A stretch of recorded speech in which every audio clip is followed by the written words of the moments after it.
अच्छा देखो, अभी तक हमने क्या पढ़ा, अभी तक हम बेसिक बेसिक पढ़ रहे थे और थोड़े बहुत हमने सर्किट एलिमेंट्स देखे। एक बार फिर से क्विक रिवीजन देते हैं सबको। हमने क्या क्या देखा?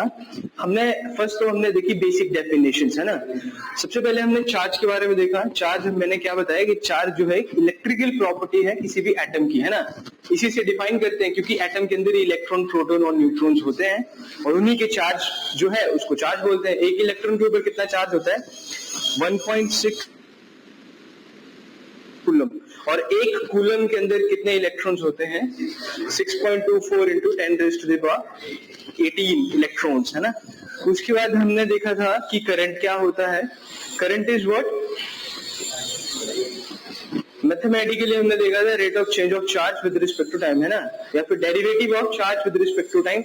और ऐसे हमने नॉर्मली जब हम डिफाइन करें तो हमने क्या बोला था कि फ्लो ऑफ फ्री इलेक्ट्रॉन्स, है ना, इन अ पर्टिकुलर डायरेक्शन। अगर जिगजैग मूवमेंट में चलते हैं तो वो करंट नहीं है ना। उस करंट की इतनी कम वैल्यू होती है कि उसको हम ना के बराबर मानते हैं।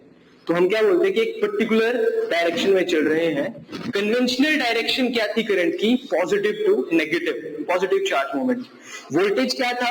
वो एक फोर्स था जो इलेक्ट्रॉन्स को मूव कर रहा था, तब जाके आपका करंट जो था वो फ्लो होता था। पावर हमने देखी। पावर आपकी क्या थी? वोल्टेज इंटू करंट, ठीक है। वहां से हमने देखा कि पावर एब्जॉर्ब और पावर डिलीवर का कॉन्सेप्ट देखा हमने ना। जब भी आपका कोई टर्मिनल है, कोई वोल्टेज, कोई लोड है जिसके वोल्टेज के पॉजिटिव टर्मिनल में करंट एंटर होगा तो हम बोलेंगे पावर एब्जॉर्ब हुई है। पॉजिटिव में एंटर होगा तो पावर एब्जॉर्ब, पॉजिटिव से आउट होगा तो बोलेंगे पावर डिलीवर। पावर डिलीवर कौन करता है? सोर्स, ठीक है। एब्जॉर्ब कौन करता है? लोड या सिंक, ठीक है। उसके बाद एनर्जी थी कैपेसिटी ऑफ डूइंग वर्क, या जो भी हम जैसे भी बोलते हैं रेट ऑफ डूइंग वर्क, वो क्या थी? Power into time. उसके बाद आपने सर्किट एलिमेंट्स देखे थे जिसमें सबसे पहले हमने एलिमेंट देखा था रेजिस्टर। रेजिस्टर की डेफिनेशन कैसी दी थी? It is an element at which voltage is directly proportional to current और current directly proportional to voltage, doesn't matter. कोई अगर ऐसा दिमाग वाला आदमी आपको आके बोले कि वोल्टेज प्रोपोर्शनल टू आई है कि आई प्रोपोर्शनल टू वी है, तो उसको बोलना भाई साहब दोनों है, ठीक है। आप V प्रोपोर्शनल टू I लिखो चाहे I प्रोपोर्शनल टू V लिखो, कोई फर्क नहीं पड़ता है, बनेगा ग्राफ लीनियर ही, ठीक है। तो उस जमाने में नहीं जीते हम कि जब हम बोलते थे कि V प्रोपोर्शनल ऐसे लिख रहे हैं तो इसको I प्रोपोर्शनल V पढ़ते हैं, है ना। इसको इसके प्रोपोर्शन पढ़ो, उसको उसके प्रोपोर्शन पढ़ो, डजंट मैटर। फर्क कहां पड़ता है? देखो ध्यान से देखना। मान लो कि मैं वोल्टेज का सोर्स है मेरे पास में जिससे करंट प्रोड्यूस हुआ, तो मेन चीज क्या थी आपकी? वोल्टेज का सोर्स, है ना। तो ये इंडिपेंडेंट क्वांटिटी, ये किसी पे डिपेंड नहीं कर रहा है।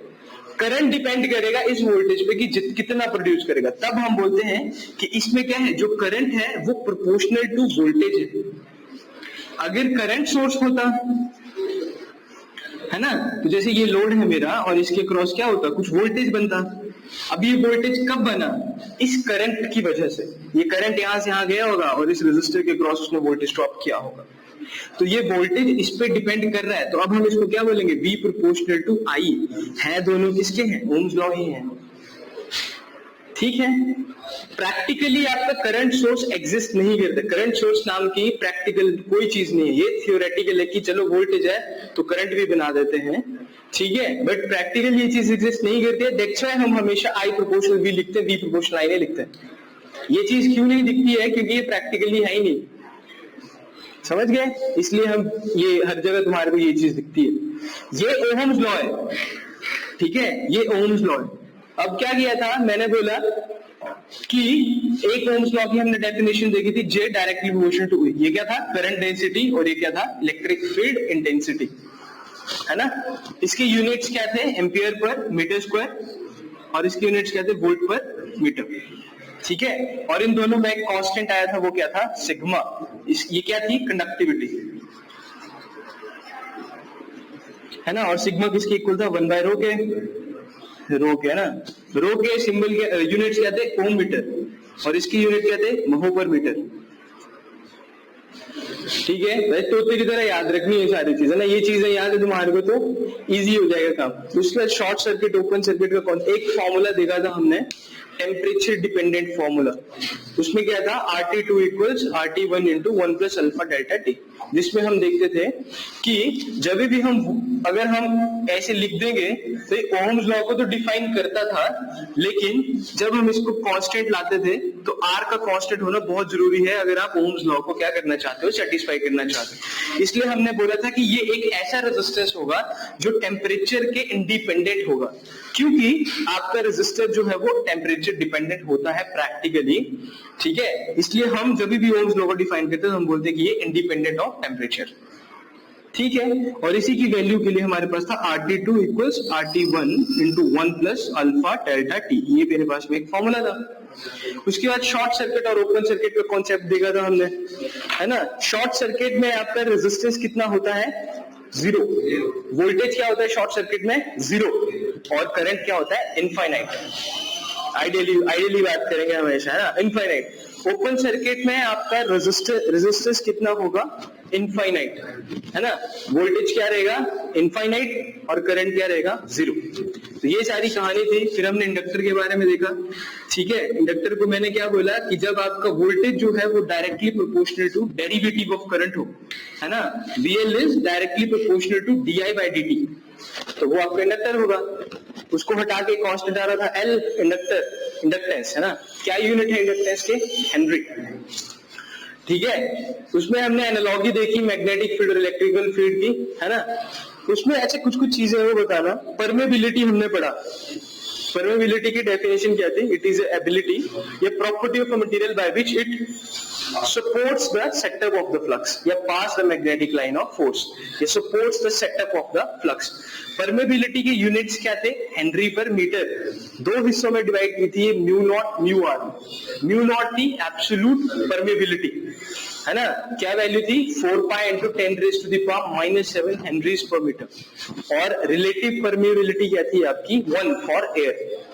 बाकी रिलेटिव परमेबिलिटी अगर आपको क्वेश्चन आए ना ऐसा, तो रिलेटिव परमेबिलिटी वो देंगे आपको लिख के, है ना। जैसे आयरन बोल दिया कि आयरन की परमेबिलिटी है, आयरन का कोई मटेरियल है, तो वो देंगे वहां पे कि म्यू आर क्या है फिर आयरन के लिए, समझ गए, ठीक है। और म्यू आर की वैल्यू ना, और अगर कुछ नहीं बोला उसने ना, कोई मटेरियल नहीं बोला, तो म्यू आर को 1 लेके आप सिर्फ म्यू नॉट की वैल्यू डाल के पुट कर देना। मैक्सिमम क्वेश्चन में आपको म्यू आर 1 लेना पड़ता है। इंडक्टर का फॉर्मूला क्या था, N² mu A upon L, है ना। N² नंबर ऑफ टर्न्स का square into permeability into area divided by length. एक Li इक्वल्स N∅, ये फॉर्मूला देखा था आपने। फाई की क्या फॉर्मूला था, MMF अपॉन रिलक्टेंस, ठीक है। उसके बाद मैंने तुम्हारे को बताया था H बड़ा जरूरी है। मैसेज आया है, हाँ ठीक है, ठीक है। Flow of electron in a closed path, है ना। पर हम हमेशा फ्री इलेक्ट्रॉन बोले, क्योंकि इलेक्ट्रॉन जब हमने बोल दिया ना, तो मतलब बाउंडेड भी बोल दिया हमने, बाउंडेड इलेक्ट्रॉन नहीं मूव करता, ठीक है। आपका जो कंडक्टर होता है ऐसा मटेरियल होता है जिसमें पहले से ही फ्री इलेक्ट्रॉन्स बड़े ज्यादा होते हैं, इसलिए उसमें करंट को पास करना बड़ा इजी होता है। इंसुलेटर में क्यों करंट पास नहीं होगा, इलेक्ट्रॉन तो होंगे ना इंसुलेटर में भी। अब प्लास्टिक है या कोई भी तुम्हारे पास रबर है, तो इलेक्ट्रॉन से बेसिक कंपोजिशन से बना होगा। एटम वेटम तो उसमें भी होगा, एटम है तो इलेक्ट्रॉन भी होगा। तो जब उसमें इलेक्ट्रॉन है उसमें करंट क्यों नहीं फ्लो कर रहा है, क्यों, बाउंडेड है सारे, फ्री है ही नहीं कोई, ठीक है। तो इसलिए परफेक्ट उसके लिए डेफिनेशन के लिए हम बोलेंगे फ्लो ऑफ फ्री इलेक्ट्रॉन, ठीक है। और इन क्लोज्ड पाथ, बहुत सही चीज बोली है ना, इन क्लोज्ड पाथ। अच्छा कहां थे हम, H पे थे, है ना। दो चीजें हमने पढ़ी थी, B मैग्नेटिक फ्लक्स डेंसिटी, और एक H पढ़ा था मैग्नेटिक फील्ड इंटेंसिटी या मैग्नेटाइजिंग फोर्स। जैसे हमारा B था ना, सॉरी E था ना, इलेक्ट्रिक फील्ड इंटेंसिटी, वैसे H क्या है, मैग्नेटिक फील्ड इंटेंसिटी। सेम चीजें हैं। तो इलेक्ट्रिक फील्ड इंटेंसिटी होती थी वोल्ट अपॉन मीटर, तो वैसे ही मैग्नेटिक फील्ड इंटेंसिटी भी क्या थी, MMF अपॉन मीटर या लेंथ। तो MMF का फॉर्मूला था Ni, number of turns into current, divide by हमने क्या कर दिया था, लेंथ। यूनिट्स क्या बने, एम्पियर टर्न पर मीटर, ठीक है, इसको हम यूज करेंगे वहां पे ना। बाकी फिर उसके बाद जो एक और इम्पोर्टेंट चीज जो हमने पढ़ी, इंडक्टर की एनर्जी कैसी होती है, मैग्नेटिक। क्या फॉर्मूला रहता है, half Li², L for inductance, I for current.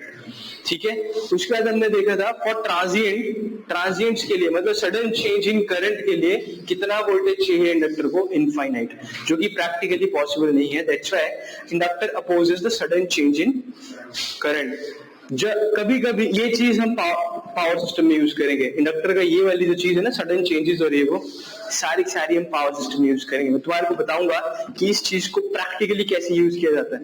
अब वो चीज तुम लोग भूल जाओ कि ऐसे तुमने सुना होगा ना, 4 साल डिग्री कर ली, यूज तो कहीं नहीं हो रहा है ना। बेवकूफ लोगों की कहानियां हैं, उनको पता नहीं है। जितना भी आप पढ़ोगे हर एक चीज प्रैक्टिकली यूज होती है, हर एक चीज प्रैक्टिकली यूज होती है। एटलीस्ट इलेक्ट्रिकल इंजीनियरिंग की यूज होती है, बाकी मेरे को पता नहीं है ना, बाकी हमने पढ़ा नहीं, हमको पता नहीं यूज होता है कि नहीं होता। इलेक्ट्रिकल इंजीनियरिंग में आप जो भी पढ़ोगे अभी, वो हर एक चीज आपकी प्रैक्टिकली यूज होगी। अगर मान लो तुमने बल्ब बढ़ा दिया, ठीक है, तुम्हारे को इनकैंडेसेंस प्रिंसिपल का नहीं पता है, तुम बल्ब कैसे बनाओगे? उसके लिए पढ़ना पड़ेगा ना थ्योरी, तुम्हारे को पता चलेगा। उसके बाद तुम मटेरियल्स की खोज करोगे कि कौन से ऐसे मटेरियल हैं जो हीट होने पे लाइट देते हैं, तभी तो टंगस्टन मिला ना। तो ऐसे थोड़ी ना मिल गया कि तपस्या कर रहे थे, आ गया चलो बल्ब, है ना, करी ना बंदे ने खोज, तो मैथमेटिकल कैलकुलेशंस की ना उसने। तो ये इंडक्टर जो है, ये जो तुम पढ़ रहे हो, इसको प्रैक्टिकली यूज करेंगे हम, है ना। एक्चुअल में तुम्हारे पावर सिस्टम में ये फंडा यूज होता है। वैसे ही तुम्हारा आ गया, उसके बाद हमने क्या देखा कि डीसी के लिए, है ना, तो ये भी यूज होता है। डीसी वाला कहाँ यूज होता है, फिल्टर्स लगाने में। जब तुम रेक्टिफायर लगाते हो ना, कहाँ यूज करते हो रेक्टिफायर? प्रैक्टिकली देखा है ना रेक्टिफायर कहाँ है? सबसे बेस्ट एग्जांपल क्या है, चार्जर। ठीक है, चार्जर में एसी दिया, रेक्टिफायर ने डीसी बनाया। अब यहाँ पे तो तुमने बड़ा प्योर डीसी रेक्टिफायर तो लगाया नहीं है, इसलिए ये कैसा बनाता है, पल्सेटिंग डीसी। पल्सेटिंग डीसी का मतलब क्या होता है कि उसमें डीसी भी और थोड़ा बहुत एसी भी बच गया। तो जब तुम एसी को फिल्टर करोगे ना, ठीक है, एसी को फिल्टर कैसे करोगे तुम, फिल्टर सर्किट लगा के, और उन फिल्टर सर्किट में इंडक्टर यूज होता है। कौन सा प्रिंसिपल यूज होता है? फॉर डीसी इंडक्टर एक्ट है शॉर्ट सर्किट, लेकिन एसी के लिए इंडक्टर क्या करता है, ओपन। जब तुम इंडक्टर लगा दोगे ना लाइन में, तो वहां से फ्लो ही नहीं करेगा एसी, सिर्फ डीसी फ्लो करेगा। फिल्टर बन गया, तो इनमें लगे होते हो, ठीक है, एल फिल्टर, एलसी फिल्टर, ये वो। तो हर एक चीज जो आप पढ़ते हो, वो हर एक चीज आपके प्रैक्टिकली यूज होगी, ठीक है, समझ गए। मेरा फ्रेंड है जो एसडीयू लगा हुआ है अभी, है ना, तो उसको पावर सिस्टम, उसको कोटेशंस आती है ना, बंदे आते हैं कोटेशंस लिख के, सर हमारा पास कर दो, हमारा पास कर दो। उसने अपनी कॉपी रखी है पावर सिस्टम की, वहां पर जो रेटिंग्स डिजाइन होती है ना, सारी की सारी रेटिंग्स हमने पढ़ी है। तो जब वो पढ़ी नहीं होगी तो रेटिंग्स का पता कैसे होगा तुम्हारे को ना, ब्रेकिंग कैपेसिटी, मेकिंग कैपेसिटी, क्या चीजें हैं, क्या कहानी है, ठीक है। तो वहां पे देखते हैं, अब इतने सारे फॉर्मूलाज हैं तो नहीं रहते हैं ध्यान में, क्योंकि उनको पेपर वर्क बड़ा ज्यादा होता है। तो बस वहां पे कॉपी खोलते हैं, देखते हैं ये रेटिंग, वहीं पे कैलकुलेटर से कैलकुलेट करता है, जो भी गलत हो उसको छोड़ देता है, निकलो, है ना, नहीं है रेटिंग आपकी। तो आपने बस ऐसे रखना है कि आप अब हम हर चीज को प्रैक्टिकली यूज करेंगे, किसी को भी थ्योरेटिकल नहीं पढ़ेंगे। जो चीज सिर्फ थ्योरी है, वो चीज मैंने तुम्हारे को बताता हूँ, ये चीज थ्योरी है। ये क्यों थ्योरी है? क्योंकि हम उस चीज को अकेला नहीं छोड़ना चाहते हैं, जो चीज इसीलिए हम आइडियल और प्रैक्टिकल दो चीजों में डिफाइन करते हैं। आइडियल क्यों रखते हैं? क्योंकि देखो, आइडियल सिस्टम एक ऐसा सिस्टम है जिसकी एफिशिएंसी 100% है। जैसे यूटोपिया एक वर्ड है, यूटोपिया का मतलब क्या होता है, इमेजिनरी स्टेट या इमेजिनरी कंट्री, है ना, जिसकी लिमिट, ऐसी कंट्री जिसकी स्टेट्स में कोई बाउंड्री नहीं है, कोई पुलिस फोर्स नहीं है, कोई आर्मी फोर्स है, सब खुशी रह रहे हैं, एकदम रिच रह रहे हैं, सब मजे में ना, कोई गवर्नमेंट नहीं है, सब खुश है, सबको नौकरी मिली हुई है ना। वैसा ही यूटोपिया बोलते हैं उसको, इमेजिनरी स्टेट या इमेजिनरी कंट्री जो प्रैक्टिकली एग्जिस्ट नहीं करती है। लेकिन जब गवर्नमेंट रिफॉर्म होता है या सरकार बनती है, कॉन्स्टिट्यूशन बनाया गया है, कोई भी चीज है, तो वो क्या करते हैं, उस यूटोपिया को एग्जाम्पल रख के बोलते हैं कि अच्छा ऐसा हमारे को करना है। वैसे ही आइडियल चीज है, आप कभी भी कोई चीज डिजाइन करोगे तो आप क्या करोगे कि हमारे को वो चीज अचीव करनी है, तो हम यहां से बनाना स्टार्ट करते हैं। जब तुम्हारे को आइडियल ही नहीं है कोई, है ना। तो कैसे करो, आइडियल चीज क्या होती है, एग्जाम्पल है हमारे लिए, है ना। एग्जाम्पल है कि हम वो चीज अचीव करेंगे, इसलिए आइडियली पढ़ता है। आपका शॉर्ट सर्किट हमने आइडियल देखा कि आइडियली ऐसा होता है, लेकिन प्रैक्टिकली ये चीज पॉसिबल नहीं है। क्या थी, जो इनफाइनाइट सोर्स बनाना था वो पॉसिबल नहीं था। तो इनफाइनाइट सोर्स बनाने से जो भी चीजें हमारी प्रोड्यूस हो रही थी वो चीज पॉसिबल नहीं हो रही थी हमारे से, ठीक है। बस ये चीज है। पावर सिस्टम हम डिजाइन करेंगे तो हम क्या करेंगे, lossless power system. Lossless power system क्या है, आइडियल सिस्टम, जिसकी एफिशिएंसी क्या है 100%। इसीलिए तो हम वोल्टेज को स्टेप अप किए जा रहे हैं। अब पता ही नहीं है कि एफिशिएंसी 100% रखनी है ना, तो 10-10 वोल्ट जनरेट करेंगे, दे देंगे, है ना। बोलेंगे तुम्हारे को 5 एम्पियर मिलेगा, कुछ नहीं मिल रहा है, और लास्ट में जाके, ठीक है, समझ गए कहानी। तो ये चीज है, इसलिए हम आइडियल पढ़ते हैं। लेकिन जो भी मैं जितना भी तुम्हारे बोलूंगा ना, ये प्रैक्टिकल, ये प्रैक्टिकल, ये प्रैक्टिकल है, वो हर एक चीज तुम यूज करोगे आगे, ठीक है। होपफुली अगर तुम्हारा फील्ड में जॉब लगी ना, या तुम ढंग से कहीं जॉब पे लगोगे, जैसे कि मेनली तो वैसे साइंटिस्ट लोग यूज करते हैं, DRDO के बड़े सारे फॉर्म्स निकलते हैं ना, डिप्लोमा के लिए तो नहीं निकलते हैं, डिग्री वालों के लिए बहुत निकलते हैं। कभी कभी तुम्हारे लिए साइंटिस्ट A या B के भी फॉर्म निकल जाते हैं ना, साइंटिस्ट B क्लास का या इस क्लास C क्लास का साइंटिस्ट ना, तो कई बार वो डिप्लोमा के लिए भी निकलते हैं। तब जाके तुम्हारे को पता चलेगा कि तुमने कितना कम पढ़ा है ना। जो चीज है वो बेसिक है, उसके बाद तुम्हारे को कितना ज्यादा और पढ़ना पड़ेगा, ठीक है। मैंने तुम्हारे को मैथ का एग्जांपल इसीलिए दिया था कि तुम ये मत समझना कि हमने डिग्री में NM में पढ़ा तो कहीं यूज नहीं होगा। इलेक्ट्रिकल में है, उसका यूज और कहीं नहीं, ठीक है। बाकी मैकेनिकल वाले बोल सकते हैं, बट मैं देखो जैसे क्या सीन है, डिफरेंशिएशन और इंटीग्रेशन का क्या मतलब है। डिफरेंशिएशन आप क्यों करते हो, डिफरेंशिएशन हम करते हैं कि आपको किसी चीज की मैक्सिमम वैल्यू मिनिमम वैल्यू निकालने, है ना। जैसे मैंने कोई सिस्टम डिजाइन कर लिया, मेरे को उसको पता होना चाहिए ना मेरे को कि मैं मैक्सिमम एफिशिएंसी कब कर सकता हूँ, तो हम डिफरेंशिएट करते हैं। अब जैसे मान लो कि मेरे को एरिया निकालना है ना, ये डब्बा है मेरे पास में ना, इसका एरिया निकालना, स्क्वायर है, इसका पता है कि साइड स्क्वायर इसका फॉर्मूला होता है, साइड इंटू साइड करते हैं। अगर रेक्टेंगल है ना, ये ब्रेड्थ है कि लेंथ है, तो उसका फॉर्मूला पता है ना, लेंथ इंटू ब्रेड्थ है, ठीक है। अगर ट्राइंगल है या राइट एंगल ट्राइंगल है तो 1/2 बेस इंटू हाइट, इसमें क्या करोगे 2 इंटू 1/2 बेस इंटू हाइट, आधी आधी का निकाल के प्लस कर दोगे दोनों एरिया को, ठीक है। अगर मैं बोलूं ये लाइन का एरिया निकालो तो क्या करोगे, नहीं निकाल सकते ना, तभी तुम्हारा इंटीग्रेशन बना था। इंटीग्रेशन का मतलब क्या है, dx मान लेते हैं स्मॉल लेंथ, ठीक है। विद रिस्पेक्ट टू dx आप फंक्शन को डिफरेंशिएट करते हो और लिमिट पुट कर देते हो, जैसे 0 से 4 तक जा रहा है तो पुट कर दो, और ये आपका क्या आ गया, एरिया। समझे कहानी। तो जब आपको कोई शेप ऐसी नहीं मिली है जिस शेप का आप एरिया कैलकुलेट कर सकते हो, तो क्या करते हैं, इंटीग्रेट करते हैं उसको, छोटे छोटे पार्ट का एरिया निकाल के यहां से यहां तक प्लस कर देंगे तो एरिया निकल जाएगा इसका टोटल। समझे कहानी। तो इंटीग्रेशन इसलिए बनी, ऐसे नहीं बन गई है कि बस करना है और पेपर पास कर, यूज होता है इसका, ठीक है। क्या यूज होता है वो मैंने तुम्हारे को बता दिया, ठीक है। वैसे ही मैट्रिक्स है, समझ गए, मैट्रिक्स है, लीनियर इक्वेशन है ना आपके पास, लीनियर अलजेब्रा बोलते हैं मैट्रिक्स को। लीनियर इक्वेशन है तो 2 इक्वेशन जब होती है तब तो हम सॉल्व कर लेते, दोनों इक्वेशन को एक दूसरे के नीचे रख के प्लस माइनस करके 3 को सॉल्व कर लोगे, 5 को भी सॉल्व कर लोगे, टाइम लगेगा लेकिन कर लोगे। 5000 इक्वेशन होगी तब क्या करोगे, है ना। तो मैट्रिक्स का यूज करते हैं, मैट्रिक्स में बढ़ाएंगे बढ़िया, सारी वैल्यूज लिखेंगे पुट करके, छोटा मोटा फॉर्मूला। 5000 फिर भी बड़ी ज्यादा होगी, ठीक है। जब 5000 इक्वेशन हो जाती है ना, तब हम न्यूटन उस पे आते हैं, न्यूमेरिकल मेथड्स इन इंजीनियरिंग होते हैं उन पे आते हैं, ठीक है। तो जैसे हमारे पावर सिस्टम होते हैं ना, और आपको जब डिफाइन कर, जैसे मान लो 1000 लाइंस का पावर सिस्टम है आपके पास में, लेकिन फॉल्ट सिर्फ एक लाइन में है। अब आपको कैलकुलेट करनी है कौन सी लाइन में फॉल्ट है, तो आपने वहां पे एक मैट्रिक्स सिस्टम बनाया होगा, जेड बस मैट्रिक्स या बाय बस मैट्रिक्स बोलते हैं, तो वो मैट्रिक्स सिस्टम बनाया होगा आपने। फिर उस मैट्रिक्स से आपको पता चलेगा कि कहाँ फॉल्ट है, बैलेंस हुई पड़ी होती है वो पूरी बस आपकी, है ना। तो आपके कैलकुलेशन में हल्का सा छोटा मोटा एक या 2 नंबर का चेंज आएगा, तो आपको पता चलेगा वो यहाँ लॉस हो गया। फिर आप उसके हिसाब से कैलकुलेट करोगे कि कहाँ पे आपका लॉस आया, फिर आपको एक बस मिलेगी, फिर उस बस को आपको लग जाएगा पता कि ये नंबर की बस है और ये फलाने एरिया को असाइन की गई थी, ठीक है। फिर उस बस को आप निकालोगे और बोलोगे कि इस बस को ठीक करो, फिर जब वो ठीक करोगे तो फिर रीडिंग्स बैलेंस हो जाएगी, है ना। Matrix use electrical engineering, electrical में बहुत मैथ है, ठीक है, बहुत ज्यादा मैथ है, एक्सट्रीम लेवल का मैथ।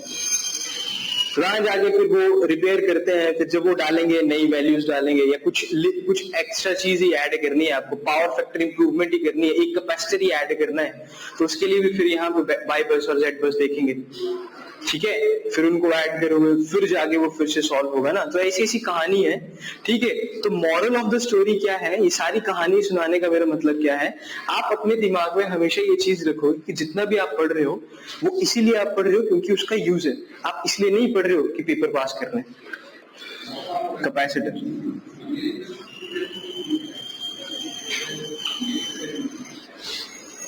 चैट वेट तो नहीं है, कुछ मैसेज आया, ठीक, मेरे को बस इतना बताते रहना कि स्क्रीन से बाहर तो नहीं निकल गया कुछ ना, बाकी निकल है उन्होंने,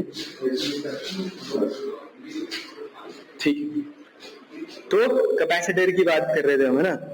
अच्छा, अब आपको बेसिक बिहेवियर का पता होना चाहिए ना कैपेसिटर का। कैपेसिटर जो है, बस देखो फिर उसका आराम से लिखना, इसको पहले देख लो, उसका आराम से लिखना, ठीक है। इसको मिटा रहा हूँ कैपेसिटर के नाम को ना, ठीक है, कैपेसिटर हेडिंग डाल लेना ना।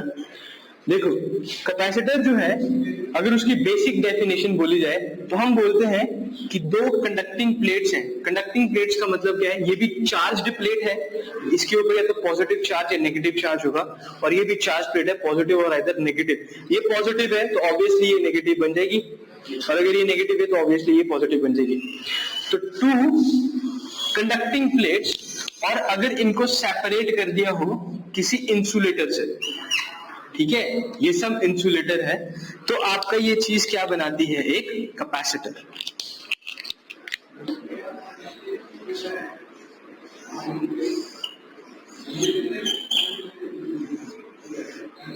एसी मैंने क्यों बनाया है ये मैं बाद में बताऊंगा तुम्हारे को, यहाँ एसी क्यों बना रहा हूं। एसी है ना, ये साइन वेव का फंक्शन बताया था ना मैंने, अगर पॉजिटिव नेगेटिव लिख देता मैं तो क्या होता है ये, या फिर समझने के लिए इसको डीसी छोड़ दो, एक साइकिल रख लेंगे हम ना, समझने के लिए इसको डीसी छोड़ देते हैं, ठीक है। तो बेसिकली ये क्या बन गया आपके पास में, कैपेसिटर। अब ये जो दो चीजें हैं इनको क्या बोलेंगे हम, प्लेट्स, ठीक है। तो इन प्लेट्स का क्या होगा, देखो इन प्लेट्स के बीच में यहां पे कुछ डी डिस्टेंस है ना, इन दोनों के बीच में क्या सेपरेशन है, डी डिस्टेंस की, और इन दोनों का कुछ क्रॉस सेक्शन एरिया होगा, है ना। तो डी जो है वो क्या है, स्पेस या डिस्टेंस बिटवीन प्लेट्स,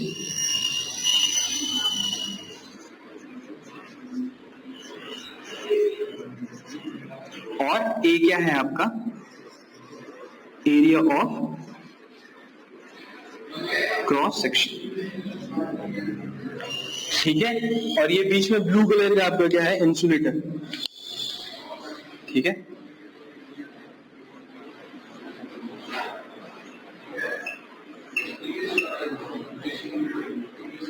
अब देखो क्या है, जब ये कैपेसिटर आपने लगा दिया तो इस capacitor is acting as a load, है ना, ये एक लोड है, ठीक है। और इस लोड के अक्रॉस क्या होगा, कोई पोटेंशियल ड्रॉप होगा, ठीक है। जो पोटेंशियल ड्रॉप है वो किसकी प्रोपोर्शनल होगा, वो होगा जितना इस कैपेसिटर में चार्ज स्टोर होगा। तो पोटेंशियल ड्रॉप को हम इस तरह से लिखते हैं कि जो आपका चार्ज स्टोर है, आपका जो ये चार्ज स्टोर है वो डायरेक्टली प्रोपोर्शनल टू वोल्टेज है, वोल्टेज जो directly proportional to charge storage है, ठीक है।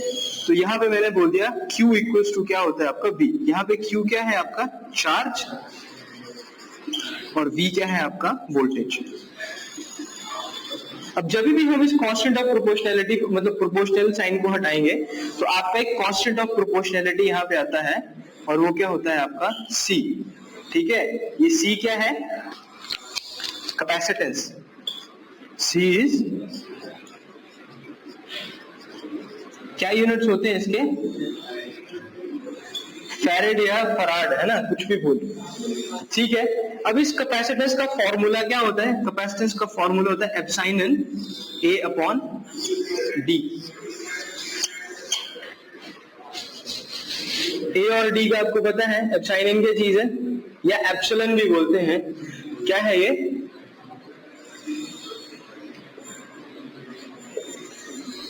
परमिटिविटी। क्या चीज है परमिटिविटी, ये चीज समझो। मान लो कि मेरे पास में यहाँ पे पॉइंट चार्ज है कोई, एक चार्ज है जो पॉइंट की फॉर्म में है, पॉइंट चार्ज, ठीक है।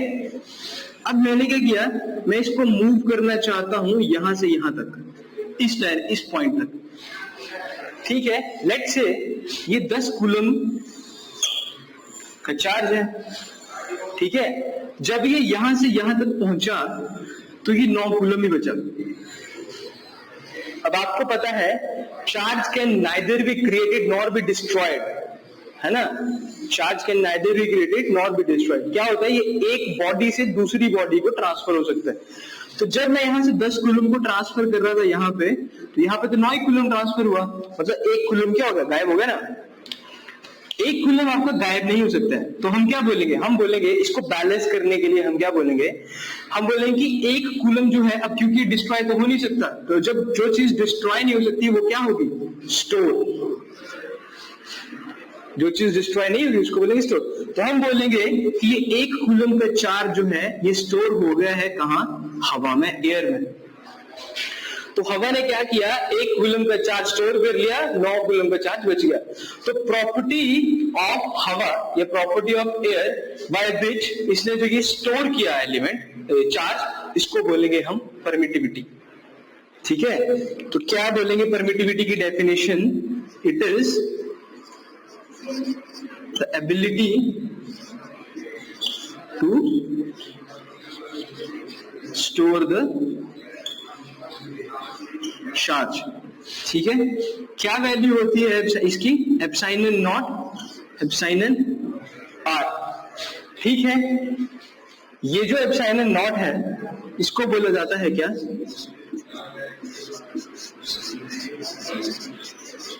एब्सोल्यूट परमिटिविटी, ठीक है। एप्सिलॉन आर क्या है आपका,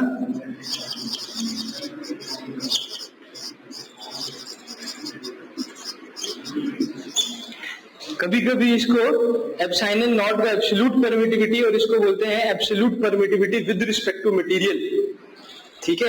या कभी कभी इसको भी absolute permittivity with respect to material बोलते हैं ना। पर आपने ध्यान रखना है कि क्या बात कर रहे हो, ठीक है। एप्सिलॉन नॉट की वैल्यू देखो क्या होती है, इसकी वैल्यू होती है 8.854 इंटू 10⁻⁻12 फैरेड पर मीटर, और इसकी एक और वैल्यू होती है वो है 1/36 पाई इंटू 10⁻9 फैरेड पर मीटर, ठीक है। ये 2 वैल्यूज आपने इसकी याद रखनी है। अब देखो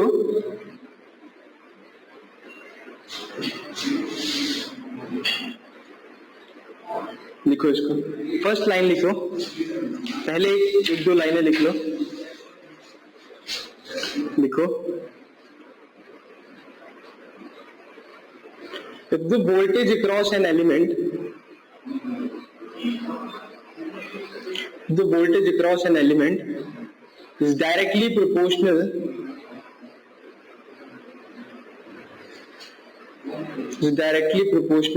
to integral of current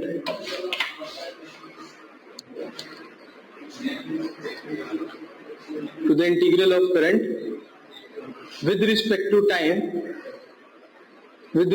time, then the element is called as capacitor. If the voltage across an element is directly proportional to the integral of current with respect to time, then the element is called as capacitor.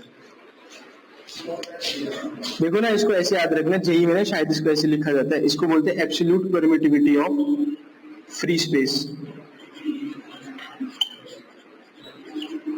ठीक है। और ये जो epsilon not है ना, sorry epsilon है ना, इसको लिखा जाता है एब्सोल्यूट परमिटिविटी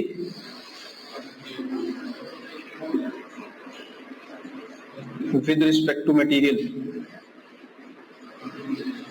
ठीक है। तो कई बार तुम्हारे को बोलते हैं एब्सोल्यूट परमिटिविटी का बोलो ना, तो जब वो एब्सोल्यूट परमिटिविटी बोलते हैं तो एप्सिलॉन नॉट की वैल्यू बोली होती है उसने निकालने का ना। तो तुम्हारे को पता है कि E equals to E not E R है, तो यहां से तुम्हारा E नॉट किसके आगे आएगा, E/E R के ना। जब भी वो एब्सोल्यूट परमिटिविटी बोलेगा विद रिस्पेक्ट टू मटेरियल और विद रिस्पेक्ट टू एरिया ये भी विद रिस्पेक्ट टू मटेरियल होगी रिलेटिव परमिट, है ना। तो कुछ ना कुछ दी होगी तुम्हारे को, तो देख लेना वहां पे कि कैसे है ना। अगर कुछ और नाम होगा तो देख लेना इसको, मेरे को ना ध्यान नहीं है, पर जेई में ना कुछ ऐसे कंफ्यूज करते हैं उसमें। तो E naught equal to absolute permittivity E naught लिखा होता है वहां पे, equal to E by E R करते हैं वहां पर, ठीक है।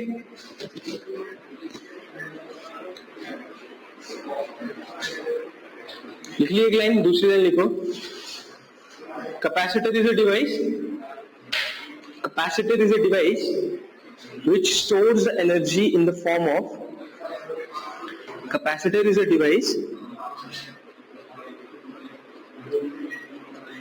which stores the energy in the form of electric field. Capacitor is a device which stores the energy in the form of electric field. बढ़ाओ, ये लिखो, आगे जा रहा है।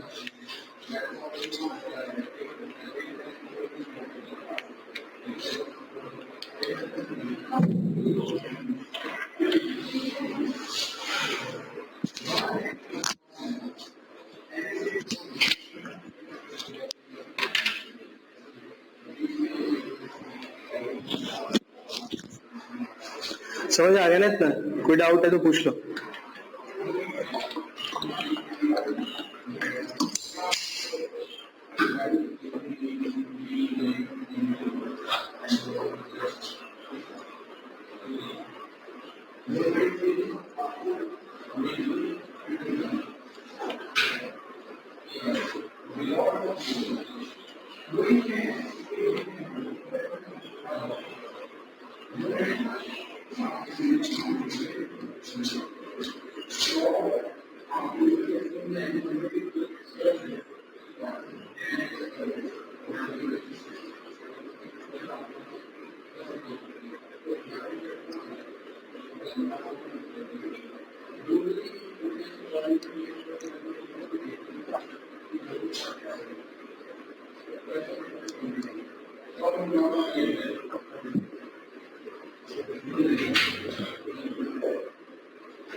अच्छा देखो आगे,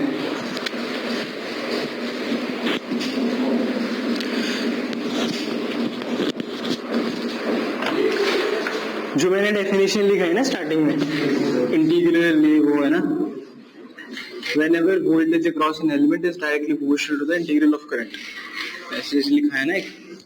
इसका क्या मतलब है कि जैसे ये पता है ना अपने को Q equals to C V है ना, V की वैल्यू निकालेंगे तो आएगी Q बाय सी।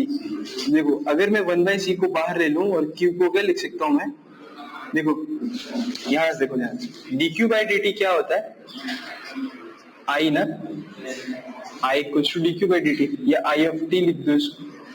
डिफरेंशिएशन को जब इक्वल्स टू के परे ले जाते हैं तो ये क्या बन जाती है, integration with respect to t I of t dt, ठीक है।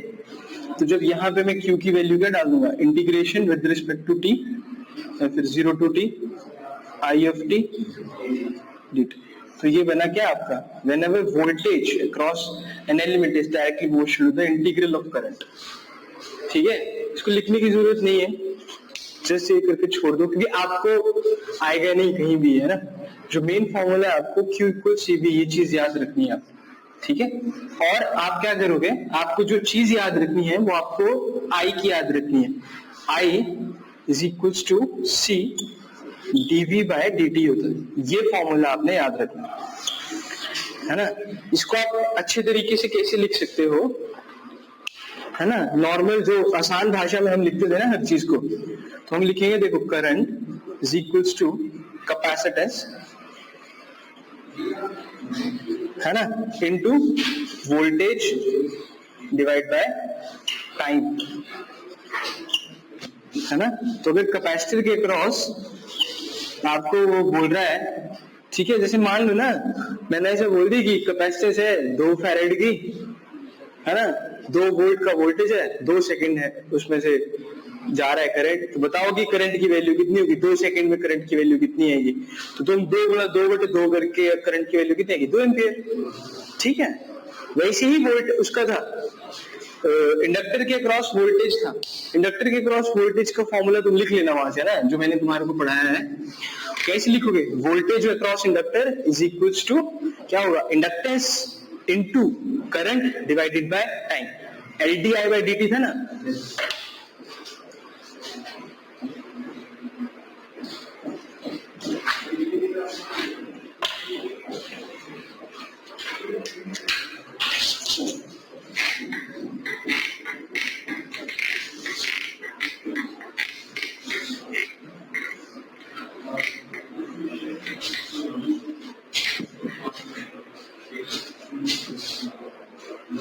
हो गया,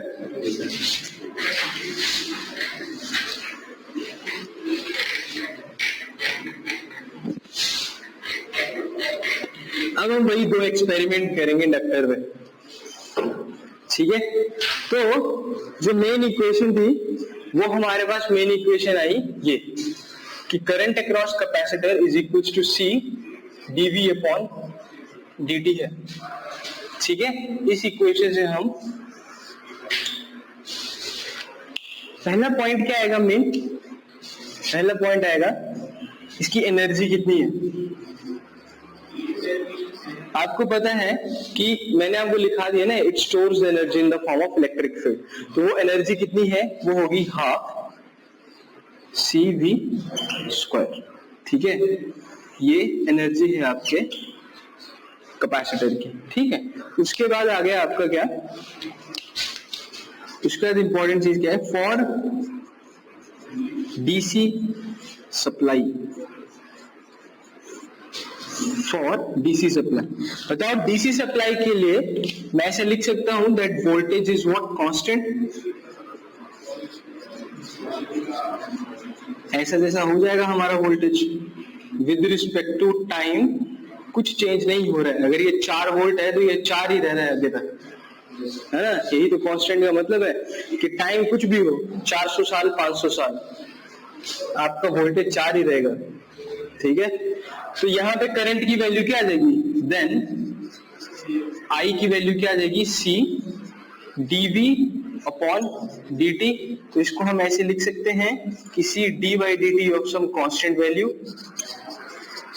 तो कितना हो जाएगा ये 0, तो I इक्वल्स टू 0, बताओ कहां की कंडीशन थी ये, open circuit, this is the condition for open circuit.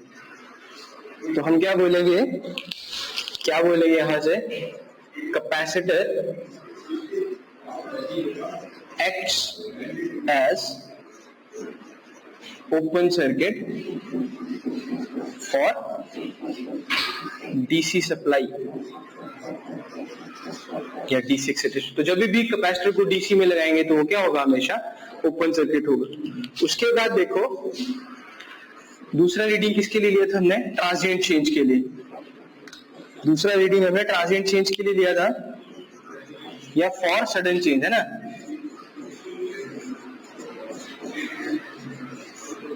For sudden change, sudden change के लिए हमारा टाइम जो था वो कितना हो जाता है, 0। सडन मतलब बिल्कुल जीरो टाइम पे, है ना, बिल्कुल माइन्यूट सी चेंजेस पे। तो आपका I, we know that I equals to C dV by dt, and here this t is equals to 0, then your I will be equals to what, infinite. This is practically not possible. Practically it is not possible, है ना। Infinite क्या बोला, voltage में अगर sudden time में change करना है, मतलब हल्की सी स्पाइक में वोल्टेज में चेंज करना है, किसके क्रॉस, कैपेसिटर कैपेसिटर के अक्रॉस। तो उसके लिए कैपेसिटर को कितना इनफाइनाइट करंट लगेगा, है ना। जीरो टाइम में वोल्टेज में चेंज करने के लिए करंट को इनफाइनाइट करंट लगेगा। इनफाइनाइट करंट हम बना ही नहीं सकते हैं तो कहां से देंगे, है ना। तो मतलब ये प्रैक्टिकली पॉसिबल ही नहीं है। देयरफॉर हम क्या बोलेंगे कि जो कैपेसिटर है, capacitor opposes sudden change in voltage. जहां पे आपको वोल्टेज कांस्टेंट करना हो ना आउटपुट में, तो वहां पे हम लोग कैपेसिटर लगा देते हैं लार्ज वैल्यू का।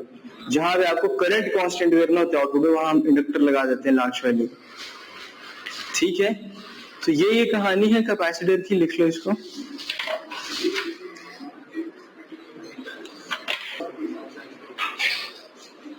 कोई डाउट है, कोई क्वेश्चन है तो मेरे को पूछ सकते हो।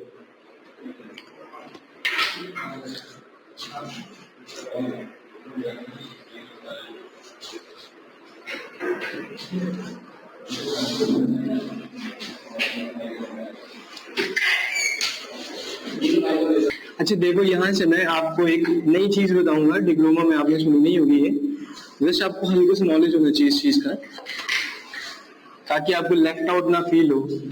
ऐसा ना लगे आपको किसी भी तो डिग्री का क्वेश्चन था, आपने तो पढ़ाया नहीं।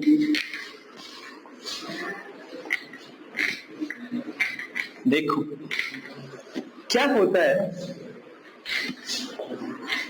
आपको इतना आइडिया है, जैसे मैं हमेशा से यही बोलता हूँ, इंजीनियरिंग या इंजीनियर ऐसी चीज है जो किसी भी जैसे मुश्किल चीज दिखती है ना, क्या काम है, आसान करो उसको, है ना। ठीक है, तो जब हम कैलकुलेशंस कर रहे थे, ये सारी कैलकुलेशंस वगैरह कर रहे थे, तो हमारे को जो टाइम में कैलकुलेट करना, ये अभी सब कुछ टाइम में देखा तुमने, D by D T D T D T दिख रहा है ना। तो मतलब सारी चीजें किस में बात कर रहे हैं, टाइम में, with respect to time, with respect to time, हर जगह टाइम है कुछ और। तो क्या हुआ कि एक हद तक तो ठीक था, क्वेश्चन वोश्चन सॉल्व कर लेते थे हम, लेकिन जब बहुत लंबी लंबी कैलकुलेशंस आई, एक फंक्शन होता है कॉन्वोल्यूशन का, ठीक है, कॉन्वोल्यूशन का, सिग्नल लाइन सिस्टम में अगर पढ़ा होगा तो डिग्री में होता है एक सब्जेक्ट सिग्नल लाइन सिस्टम, वहां पे होता है कॉन्वोल्यूशन। कॉन्वोल्यूशन का एक होता है जो टाइम में करना बहुत मुश्किल होता है, बहुत ज्यादा मुश्किल होता है टाइम में कैलकुलेशन करना। तो फिर हमने क्या किया, हमने इसको चेंज करने के लिए, मतलब कैलकुलेशंस को आसान बनाने के लिए हमने क्या किया, इनको शिफ्ट करना स्टार्ट कर दिया वैल्यूज को। जैसे आपने कभी अगर प्लस टू में कोई देखा होगा, कोई खराब जैसा फंक्शन जब आता है तो हम कुछ फंक्शन की वैल्यू को ए या बी पुट करते हैं, है ना, फिर उसको ए या बी पुट करके पूरी इक्वेशन को सॉल्व कर लेते हैं और लास्ट में फिर जो वैल्यू मानी होती है उसको भर के आंसर निकाल देते हैं। बस सेम चीज थी आपकी। तो हमने क्या किया, एक डोमेन बनाया, उस डोमेन का नाम रखा फ्रीक्वेंसी डोमेन। तो टाइम की हर एक चीज को हमने फ्रीक्वेंसी में शिफ्ट करना स्टार्ट कर दिया। कर सकते हो ना, T is inversely proportional to F, है ना, टी इज ऐसे लिखते हैं, फ्रीक्वेंसी इक्वल्स 1/t, तो दोनों इनवर्सली प्रोपोर्शनल है। तो हमने क्या किया, कैलकुलेशंस को आसान करने के लिए हमने क्या किया, टाइम डोमेन से फ्रीक्वेंसी डोमेन में चीजों को शिफ्ट करना स्टार्ट कर दिया। फिर हम फ्रीक्वेंसी में बड़ा इजी हो जाती थी कैलकुलेशन, फ्रीक्वेंसी में कैलकुलेट करते थे चीजों को और फिर जब आंसर आ जाता था तो उसको रिवर्स शिफ्ट कर देते थे। अब टाइम से फ्रीक्वेंसी में डोमेन को, मतलब टाइम से चीजों को फ्रीक्वेंसी में चेंज करने के लिए अलग अलग आपके तरीके, अलग अलग आपके टूल्स बनाए गए, जिनमें से एक बहुत फेमस टूल है जिसका नाम है लैपलेस ट्रांसफॉर्म। ठीक है, लाप्लास ट्रांसफॉर्म। लाप्लास ट्रांसफॉर्म क्या करता है, आपका टाइम डोमेन से फ्रीक्वेंसी में चेंज कर देता है। जैसे हमने हार्मोनिक लॉसेस की बात की थी, तो जो आपकी फोरियर सीरीज, ये फोरियर ट्रांसफॉर्म होता है, ये भी आपका क्या करता है, ये आपका टाइम से फ्रीक्वेंसी में डालता है, लेकिन फोरियर को हम बोलते हैं ओमेगा डोमेन, जे ओमेगा डोमेन। ठीक है, ठीक है। फिर आपके ऐसे ही कोसाइन ट्रांसफॉर्म होता है, एक जेड ट्रांसफॉर्म होता है। ये सारे के सारे जो टूल्स हैं, ये क्या करते हैं, अपने अपने तरीके से टाइम की चीजों को फ्रीक्वेंसी में डालते हैं। क्यों हमने टाइम से फ्रीक्वेंसी में डाला, कैलकुलेशंस को आसान करने के लिए। ठीक है, तो अगर मैं आपको लाप्लास ट्रांसफॉर्म बोलूं कि लाप्लास ट्रांसफॉर्म क्या होता है,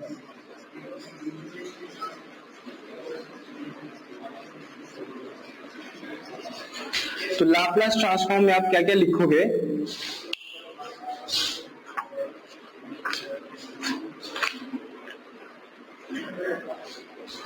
देखो लाप्लास ट्रांसफॉर्म बेसिकली हम लिखेंगे कि इसमें हम क्या करेंगे, किसी भी चीज को मतलब टाइम डोमेन में कोई चीज है उसको हम चेंज कर सकते हैं किसमें, frequency domain.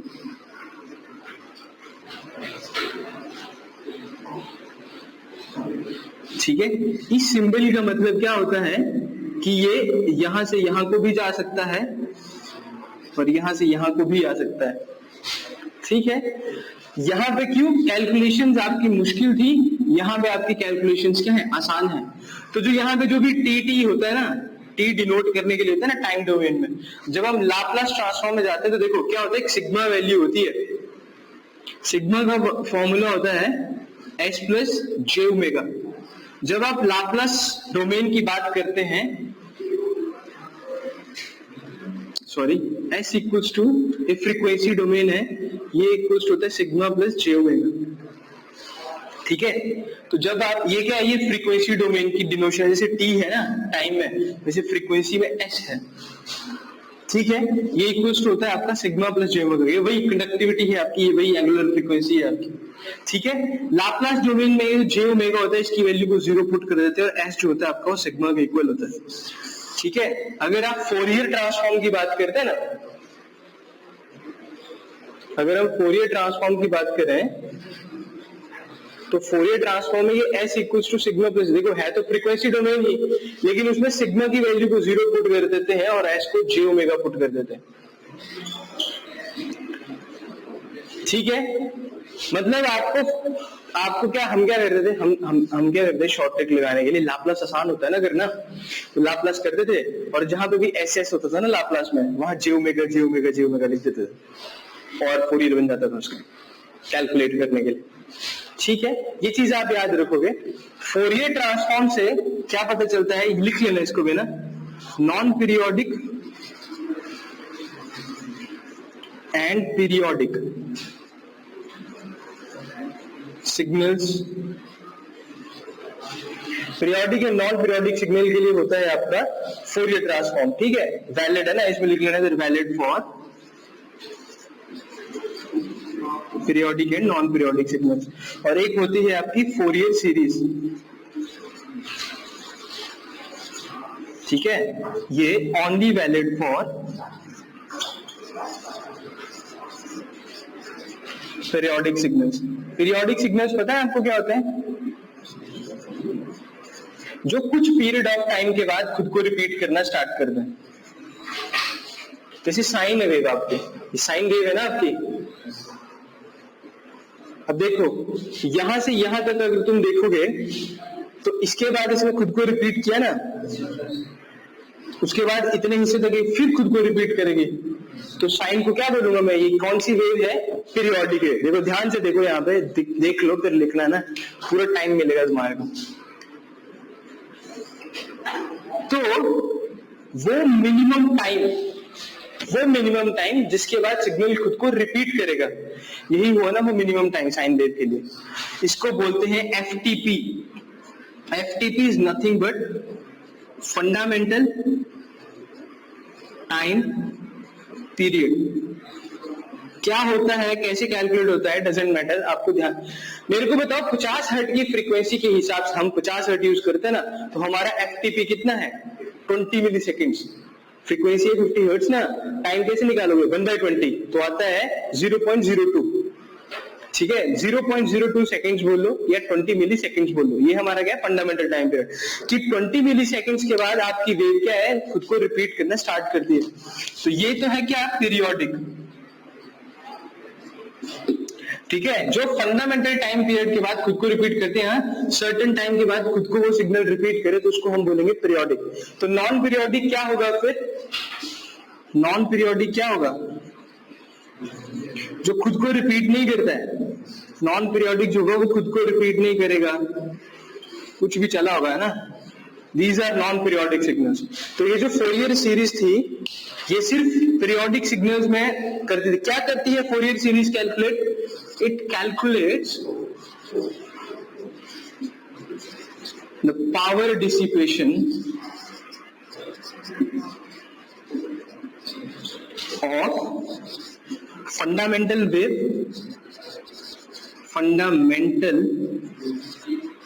Wave and harmonics.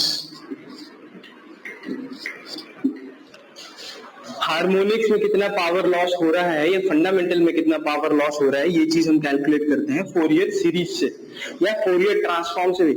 लेकिन फोरियर सीरीज सिर्फ पीरियोडिक सिग्नल में ही करती थी ऐसा, मतलब पीरियोडिक हार्मोनिक है आपका तो ठीक है। ऐसे ऐसे नॉइज वगैरह होता था अगर, तो उसका नहीं कैलकुलेट कर पाते थे, उसके लिए हमने क्या यूज किया, फोरियर ट्रांसफॉर्म। ठीक है, तो छोटा मोटा आपको आइडिया होना चाहिए। बहुत कम चांसेस है कि आपको ऐसी जैसी चीजें पूछे, बट जैसे आप अगर एई का पेपर दोगे अगर आगे, तो एई में लिखा उसके लिए हेल्प मिल जाएगी आपको इसमें। तो ऐसी ऐसी चीजें पूछते हैं उसमें। ये चीज समझ आ गई इतनी वेव्स का ये वो कहानी, ठीक है ना। बस पता होना चाहिए आपको ना, इसको याद रखने की जरूरत नहीं है, ठीक है। तो ये कहानी थी इसकी। हार्मोनिक आपको पता है ना, 50 हर्ट्ज हमारी फंडामेंटल वेव है। फंडामेंटल वेव कितनी है, 50 हर्ट्ज। उसके अलावा जो भी फ्रीक्वेंसी है 60, 70, 80, 90, 100, 150, 2000, 3000, वो सारी की सारी क्या है, हार्मोनिक्स है। तो ये उनकी अपनी फंडामेंटल की पावर तो दिखाता ही है। फंडामेंटल की पावर क्या होती है, VI cos phi। Other than that जो भी उसके बाद जो भी हार्मोनिक की पावर होगी वो भी ये दिखाएगा आपको, ठीक है। फोरियर ट्रांसफॉर्म भी क्या करता है आपका, टाइम से फ्रीक्वेंसी में चीजों को चेंज करता है। सेम आपका लाप्लास ट्रांसफॉर्म टाइम से फ्रीक्वेंसी में आपका चेंज करता है, ठीक है। पीरियोडिक नॉन पीरियोडिक पता चल गया। They does not repeat itself after any, है ना, ऐसे लिखना है, it does not repeat itself, that's why these are non periodic signals, कि ये रिपीट ही नहीं करते। Why periodic signals, because they repeat itself after a certain period of time and that certain period of time is known as fundamental time period, ठीक है। तो so for 50 hertz frequency a fundamental time period is 20 milliseconds whatsoever, ठीक है। ऐसी सी कहानी है इसकी।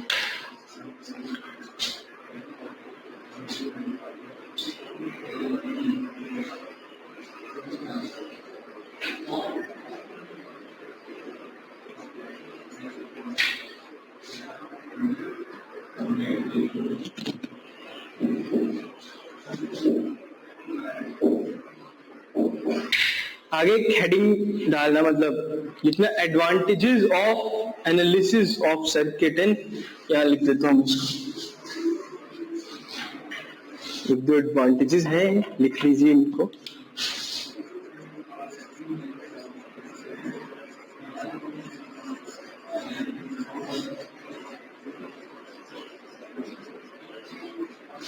Advantages of analysing है, analyzing a circuit in Laplace domain। Laplace domain बोल के मतलब क्या है इसका, कि क्या है, फ्रीक्वेंसी की टाइम है ये, क्या है ये, फ्रीक्वेंसी, ठीक है। Laplace मतलब फ्रीक्वेंसी।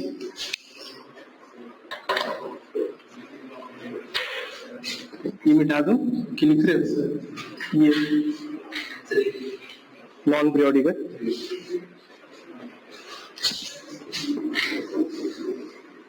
क्वेश्चन तो नहीं आया कुछ,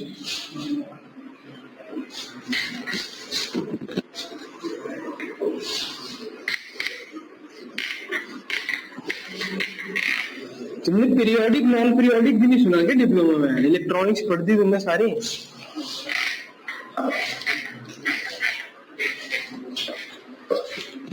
नहीं बताया क्या? ट्रांजिस्टर देखते रहे।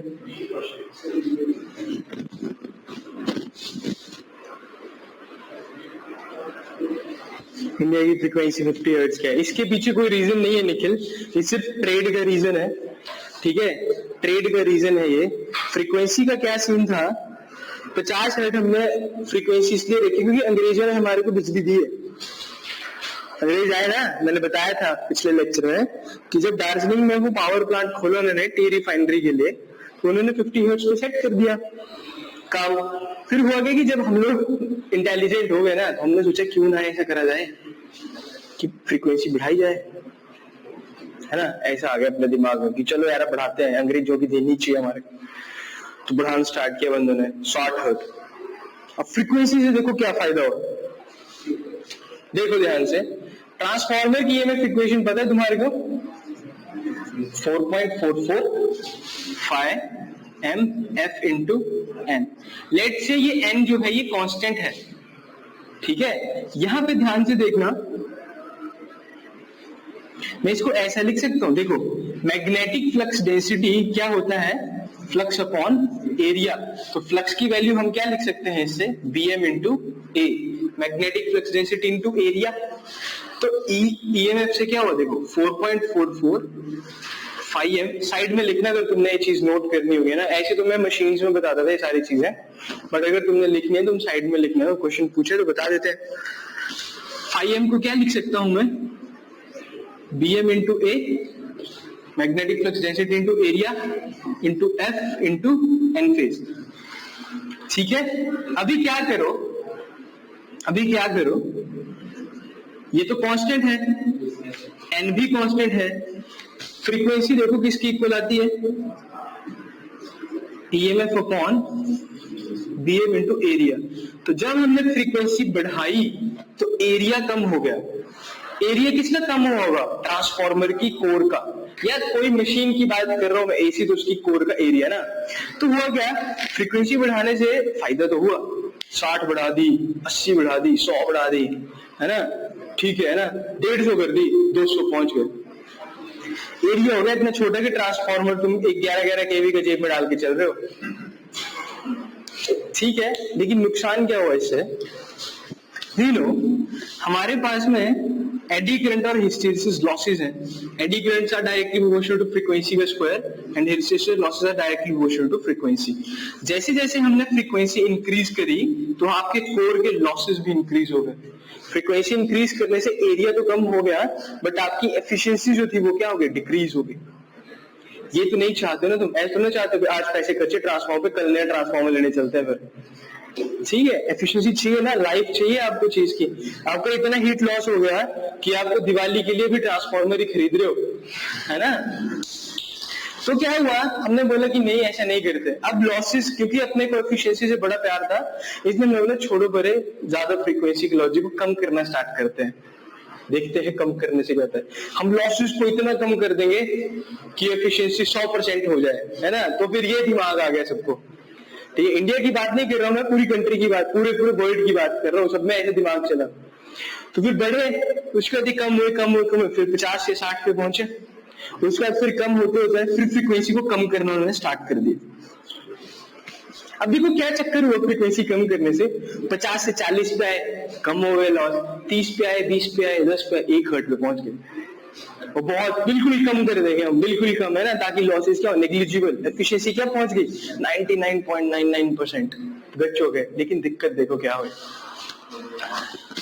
जब हमारा एक साइकिल पूरा होता है फंडामेंटल टाइम पीरियड का, तो जैसे मान लो अगर यहां से स्टार्ट हो रहा है तो ये साइकिल यहां से जाएगा, सप्लाई है इसमें, और ये इस पॉइंट पे क्या हुआ, 0 हुआ, और फिर सप्लाई फिर से आई, और फिर इस पॉइंट पे क्या हुआ, 0 हुआ। मतलब आपकी जो सप्लाई होती है उसमें एक साइकिल में 2 बार आपका क्या होता है, सप्लाई 0 होती है ना। अब अगर फ्रीक्वेंसी मेरी जब 50 हर्ट्ज थी, फ्रीक्वेंसी जब मेरी 50 हर्ट्ज थी, 50 हर्ट्ज का मतलब क्या है, फ्रीक्वेंसी का मतलब क्या है, नंबर ऑफ साइकिल्स पर सेकेंड। तो मतलब एक साइकिल में 2 बार ऑफ हुआ, ऐसा बोल सकता हूं ना मैं, और 2 बार ही क्या हुआ, ऑन हुआ। जब 50 साइकिल आए तो 50 साइकिल के हिसाब से जो अपनी फ्रीक्वेंसी है उसमें कोई चीज 100 बार ऑन होती है और 100 बार ही क्या होती है, ऑफ होती है। अब ये 1 सेकंड में होता है तो अपने को पता ही नहीं चलता है ना। 1 सेकंड में 100 बार कोई चीज ऑन हो रही है और 100 बार ऑफ हो रही है, तो कैसे पता चलेगा, ह्यूमनली ये चीज पॉसिबल नहीं है, ठीक है। तो अब क्या हुआ, जब तुमने फ्रीक्वेंसी कम करते करते 1 हर्ट्ज पे पहुंचा दी, है ना, तो टाइम क्या रहा तुम्हारा, टाइम इक्वल्स टू 1/f, मतलब टाइम इक्वल्स टू 1 सेकंड बन गया। अब क्या हुआ, नंबर ऑफ साइकिल्स पर सेकंड का टाइम कितना हो गया, 1 सेकंड। अब ये सारी कहानी क्या आई, ये सारा चीज क्या हो रही थी पहले, अब 1 सेकंड में। मतलब अब 1 सेकंड में आपका 2 बार ऑन और 2 बार ऑफ होना स्टार्ट हो गया। 1 सेकंड में 2 बार ऑन 2 बार ऑफ तो तुम कर सकते हो ना, दिख सकता है। तो हुआ क्या, तुमने की फ्रीक्वेंसी 1 हर्ट्ज और तुम्हारे को लगा बस आत्माओं का साया छा गया है, बिजली ऐसे चमचम लग पड़ी गिरने, ऑन ऑफ बोल तुम्हारे को सब लग पड़ा दिखने। इस इफेक्ट को बोला जाता है लैंप फ्लिकर इफेक्ट। जब आपकी फ्रीक्वेंसी बहुत कम हो जाती है तो आपको जो ये ऑन ऑफ वाला जो फंडा है ये दिखना स्टार्ट हो जाए, तो उस फंडे को बोला जाता है लैंप फ्लिकर। तो जब फ्रीक्वेंसी को डाउन लगे हम करने, तो टेक्निकल भाषा में लैंप फ्लिकर इफेक्ट आ गया, तब हम कम भी नहीं कर पाए। ठीक है, तब हुआ क्या कि इंडिया वाले ने क्या किया, इंडिया वाले ने बोला कि यार अपने को तो फ्रीक्वेंसी मिल गई है 50 हर्ट्ज की, बना दी थी अंग्रेजों ने, सारे बल्ले बल्ले उसी पे डिजाइन कर दिए थे, आगे सारी प्रोडक्शन 50 हर्ट्ज पे चल पड़ी थी। तो अब अगर 60 हर्ट्ज लगेंगे करने तो हर चीज की जो सेटलमेंट है वो डिफरेंट करनी पड़ेगी। इसलिए इंडिया ने बोला हम 50 पे सेट हो जाएंगे, यूएस ने बोला नहीं,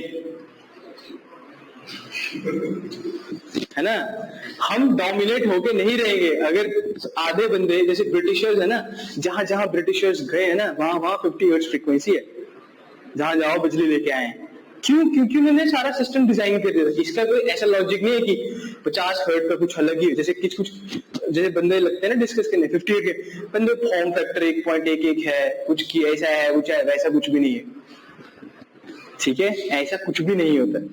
फॉर्म फैक्टर और ये वो क्या है उसके बारे में तुम्हें नहीं करना है। This is only a trade reason. Trade reason है Britishers came to India for trade reason, है ना। कंपनी सेटअप करी उन्होंने, यहाँ पे उन्होंने बिजली दी, सारा सिस्टम उन्होंने किया, ठीक है। और जब उन्होंने सारे लैंप्स डिजाइन कर दिए, तुम बताओ तुमने 1 लाख बल्ब बना दिए 50 हर्ट्ज पे, है ना, 1000-1200 तुमने मशीनें बना दी 50 हर्ट्ज पे, उसके बाद तुम पहले से ही कर्जे में डूबे हो, तो तुम क्या ये रिस्क लोगे? इंडिया में तुम ये रिस्क लोगे कि नहीं ब्रिटिशर्स ने 50 हर्ट्ज दी हम 60 हर्ट्ज यूज करेंगे? नहीं लोगे ना रिस्क के।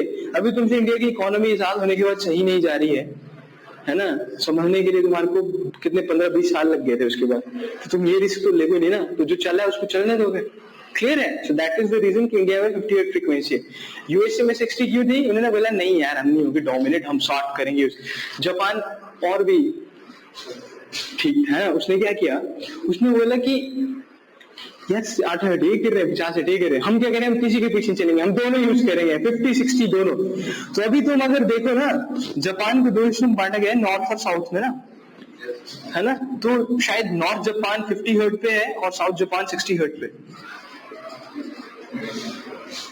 आधा जापान 50 यूज करता है, आधा जापान 60 यूज करता है। ठीक है, सो इंडिया की फ्रीक्वेंसी 50 हर्ट्ज क्यों है? That is any kind of reason कि आप इसको बोल सकते हो कि ऐसे फॉर्म फैक्टर है या साइन वेव जनरेट कर रहे हो या कॉस वेव जनरेट कर रहे हो, ऐसा है वैसा है, कुछ नहीं है। फॉर्म फैक्टर तुम्हारा तब बना जब हमने साइन बनाया, है ना। तुम जनरेट किसी भी चीज में कर सकते थे, ठीक है। ठीक है, फॉर्म फैक्टर वगैरह डिफरेंट चीज है। देखो साइन की आरएमएस वैल्यू आई आपकी जब आपने मैक्सिमम वैल्यू डिसाइड की। आरएमएस कैसे निकालते साइन? VM बाय रूट 2 ना, आपने मैक्सिमम वैल्यू ऐसे डिजाइन करी थी, उसकी वजह से फॉर्म फैक्टर आया था। और वो मैक्सिमम वैल्यू आपकी फ्रीक्वेंसी की वजह से डिजाइन हुई थी कि 50 हर्ट्ज में आपकी वेव के पास इतना ही टाइम था, वो इतना ही मैक्सिमम जा सकती थी, तब जाके वो फॉर्म फैक्टर उसके ऊपर डिपेंड किए। तो बंदे ना कभी कभी क्या होता है, मतलब आपको बहुत स्टूडेंट्स मिलेंगे, कोई आपको ऐसा मिल जाए, कोई टीचर भी आपको ऐसा मिल जाएगा जो आपको कंफ्यूज करेगा कि 50 हर्ट्ज इसलिए है क्योंकि फॉर्म फैक्टर 1.11 है। वो करो ना कनेक्ट आगे पे, वन फॉर्म फैक्टर। अब तुम्हारे को ऐसा बोल दूं भाई पानी का रंग सफेद क्यों है ना, पानी कलरलेस, मतलब कलरलेस क्यों है? और क्योंकि चीनी मीठी होती है इसलिए। तो ये कोई है रीजन? नहीं ना। तो इंडिया की फ्रीक्वेंसी 50 हर्ट्ज क्यों है? क्योंकि फॉर्म फैक्टर 1.1 है। ये कोई रीजन है? ठीक है, सो ये कोई रीजन नहीं था, ठीक है, सिर्फ ट्रेड रीजन है ना। आगे वो सेटअप कर दिया, इतना सारा कर दिया था, क्यों करें? वही जैसे करंट के डायरेक्शन क्यों करें फिर नेगेटिव टू पॉजिटिव, सब कुछ कर दिया। अरे दुनिया भर का लॉ तुमने डिफाइन कर दिया पॉजिटिव टू नेगेटिव पे, अब कर लो, ठीक है। फिर छापते रहना नई नई किताबें, नए फराडे लॉ लिखना, नए लेफ्ट हैंड थंब रूल लिखना, है ना। तो बस वही रीजन है इनके, ठीक है। This is only trade reason. बस आपको ये चीज पता होना चाहिए था कि अगर आप फ्रीक्वेंसी को इंक्रीज करते तो आपको क्या फर्क पड़ता। अब देखो ना, फ्रीक्वेंसी को इंक्रीज करने से हमारे को फायदा क्या हुआ, आपका जो जो ये था एरिया था वो छोटा हुआ, मतलब साइज छोटा हुआ ना। तो ये जो फ्रीक्वेंसी कम वाला सीन होता है ना, ये हम सिंगल यूनिट जो ट्रांसफार्मर होते हैं उनमें यूज करते हैं, सिंगल यूनिट, जिसको आप कहीं और कनेक्ट नहीं करते हो। इसलिए ये फ्रीक्वेंसी जो हायर देन 50 हर्ट्ज होती है, इसको यूज करते हैं एयरक्राफ्ट्स में, है ना। जो प्लेन होते हैं ना, उनमें 400 हर्ट्ज की फ्रीक्वेंसी यूज होती है, क्योंकि प्लेन के बल्ब है ना, तो उनको 400 हर्ट्ज पे डिजाइन कर सकते हो आप अलग से ना, उसको तुमने थोड़ा ना किसी के घर में देना जाके, लो ये बल्ब है ना, ठीक है। तो वहां पे वो प्लेन के अपने 400 के, तो उनका जो ट्रांसफार्मर होता है वो 400 हर्ट्ज को, क्योंकि प्लेन में आपकी प्रायोरिटी क्या होती है, वेट कम रखना, तो वहां पे आपको साइज कम रखना पड़ता है ट्रांसफार्मर, तो वहां पे सिंगल यूनिट ट्रांसफार्मर यूज करते हैं, इसलिए वहां की फ्रीक्वेंसी जो है वो 400 हर्ट्ज पे जाती है, तो एरिया कम हो जाता है। अब उनको लॉस से लेने, जो बंदा एयरक्राफ्ट चला रहा है वो पहले से अमीर है, उसके पास है पैसा, वो लॉस का नुकसान उठा सकता है, ठीक है। तो ऐसी कहानी थी इसकी। रीजन कोई नहीं है, अगर कोई पूछेगा सिर्फ ट्रेड रीजन है, ठीक है। हम रिस्क नहीं उठा सकते थे कि हम हर एक चीज को चेंज करने की कोशिश करें, इसलिए हमने उसको 50 हर्ट्ज पे सेटल कर दिया, ठीक है, और कोई इसका रीजन नहीं है, ठीक है। तो ये थी कहानी इसके ना। हम लाप्लास देख रहे थे ना, एडवांटेजेस ऑफ लाप्लास, है ना। लिखो इसमें फर्स्ट पॉइंट लिखो, any differential or integral equation, any differential or integral calculation is transformed into a linear equation. Any differential or integral equation transformed into linear equation, and hence the calculation becomes simpler, and hence the calculation becomes simpler,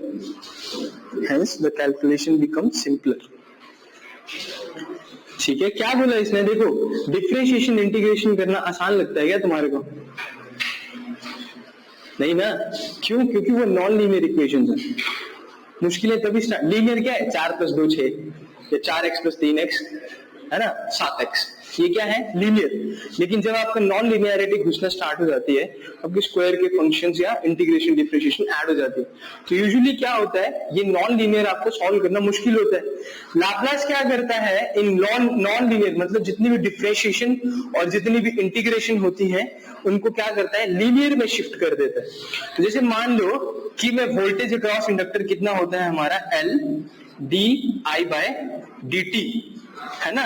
तो इसको जब आप Laplace transform में लिखोगे, जब इसको Laplace transform करोगे, तो ये बन जाएगा ऐसे, v of s is equals to, यहां बन जाएगा L, ये जो d/dt है ना, इसको सिंपल s लिख के छोड़ देते हैं, इनटू i। तो ये तुम्हारा क्या बन गया लाप्लास में। अब तुम एक केवीएल लिख रहे हो जिसमें 3 इंडक्टर लगे हैं, तो 3 डिफरेंशिएशन ऐड हो जाएंगी ना। लेकिन अगर लाप्लास में करोगे तो क्या है, डिफरेंशिएशन तो है ही नहीं, s इंटू s क्यूब करके खत्म कर दोगे उसको, ठीक है। तो ये था इसका, है ना। बस इसको ये रखना कि जो i है ना, अब क्योंकि ये टाइम का फंक्शन था ना यहाँ पे, तो ये यहाँ पे फ्रीक्वेंसी का फंक्शन हो जाएगा, बस जैसे वोल्टेज आपका इसका हो गया। तो Ls into I of S. अगर मैं कैपेसिटर की बात करूंगा, तो कैपेसिटर में जैसे हमने ये पढ़ा था ना, I of C equals to C dV/dt, तो इसको कैसे लिखेंगे हम, I of S is equals to C S into V of S। ये है 3 डिफरेंशिएशन। सो बेसिकली अगर d/dt है तो उसको हम लाप्लास ट्रांसफॉर्म करके s से लिखते हैं ना। अगर इंटीग्रेशन dt है, ठीक है, integration with respect to t है, तो इसको हम लाप्लास ट्रांसफॉर्म करके लिखते हैं 1/s। तो हर एक डिफरेंशिएशन को क्या करते हैं, मल्टीप्लाई विद s, और हर एक इंटीग्रेशन को क्या करते हैं, 1/s। जब इंटीग्रेशन डिफरेंशिएशन इसने खत्म कर दी, तो बचा ही क्या फिर क्वेश्चन में, ठीक है। तो जब आप एसी एनालिसिस करते हैं ना, हम किसी भी सर्किट का, कोई सर्किट बना दिया और उसमें एसी एनालिसिस करना है, आपके डिप्लोमा के सिलेबस में एसी एनालिसिस नहीं है, इंट्रोडक्टरी है उसकी थोड़ी बहुत ना। तो जब आप एसी एनालिसिस करते हैं तो ऐसे di/dt देखना बड़ा मुश्किल हो जाता है, ठीक है। तो फिर वहां पे हम लोग क्या करते हैं, लाप्लास ट्रांसफॉर्म में कन्वर्ट कर दे, तो SI ऐसा रहता है, उसके बाद इन्वर्स कर देंगे, ठीक है, लास्ट में इसको इनवर्स लाप्लास कर देंगे बस।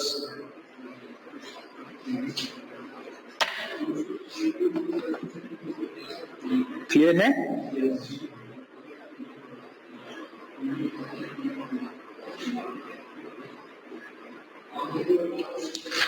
नेक्स्ट पॉइंट लिखना है आपने इसमें,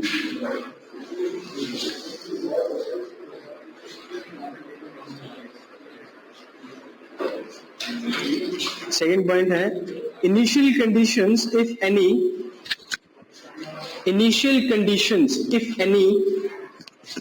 initial conditions if any are automatically taken into considerations.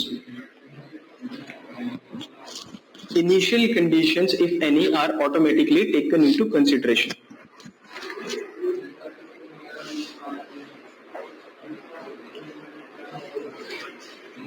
Initial conditions पता क्या होती है?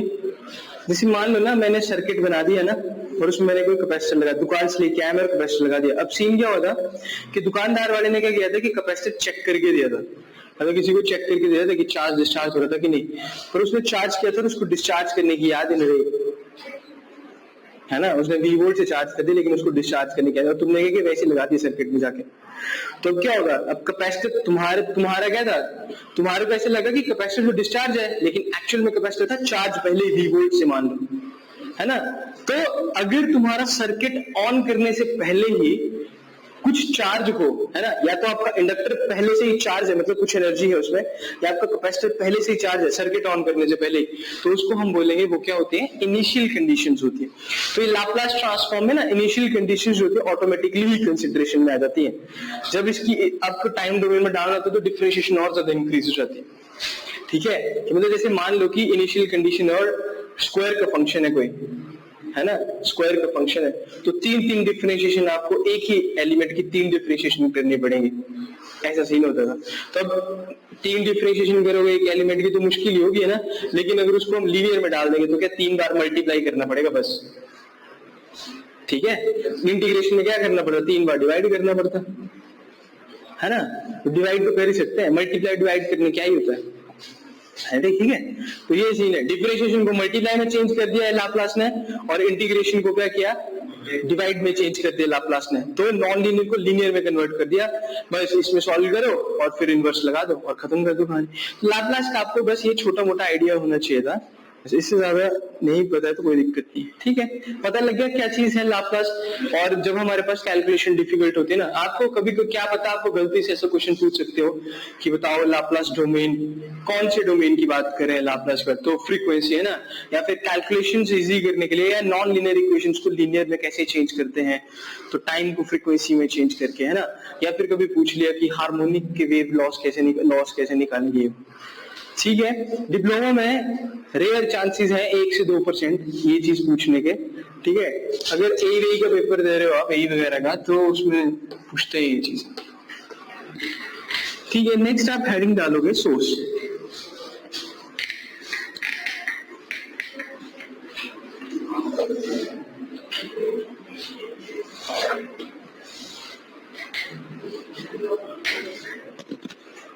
कितने टाइप के सोर्स होते हैं?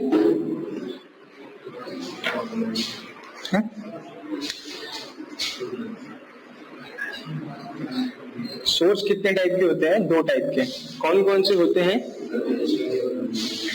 कौन सा?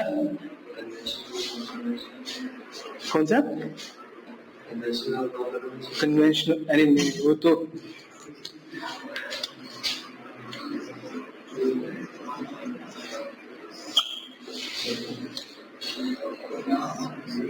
सोर्स मतलब एज इन वैसे सोर्स नहीं, कन्वेंशनल नॉन कन्वेंशनल टाइप नहीं, ऐसे जैसे सोर्स होते हैं 2 टाइप के। एक होता है इंडिपेंडेंट,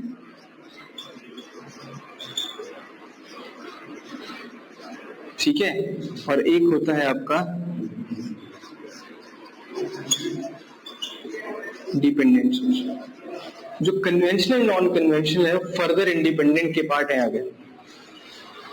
ठीक है, हाइट कन्वेंशनल क्या होगा? पारंपरिक, पुराने जमाने से चला रहे, थर्मल, है ना, कोल थर्मल हो गया, है ना। नॉन कन्वेंशनल जो नए नए सोलर, विंड, टाइडल, है ना, जो कि नए नए बने हैं, मतलब पारंपरिक, है ना। ऐसा समझना कि कन्वेंशनल मतलब बताया था ना, कन्वेंशनल का मतलब होता है पुराने जमाने से चली आ रही चीज, ठीक है। तो सोर्सेज आपके दो टाइप के होते हैं, डिपेंडेंट और इंडिपेंडेंट। अब इलेक्ट्रिकल सर्किट्स की बात कर रहे हैं हम, तो हम उनके हिसाब से डिफाइन करेंगे डिपेंडेंसी और इंडिपेंडेंसी। बेसिकली इंडिपेंडेंट सोर्स क्या होगा, इंडिपेंडेंट सोर्स दो टाइप के हो गए, या तो वोल्टेज सोर्स हो गया इंडिपेंडेंट, या करंट सोर्स हो। जो डिपेंडेंट सोर्स होते हैं चार टाइप के होते हैं, ठीक है। Voltage control voltage source, voltage control current source, या फिर current control current source, current control voltage source.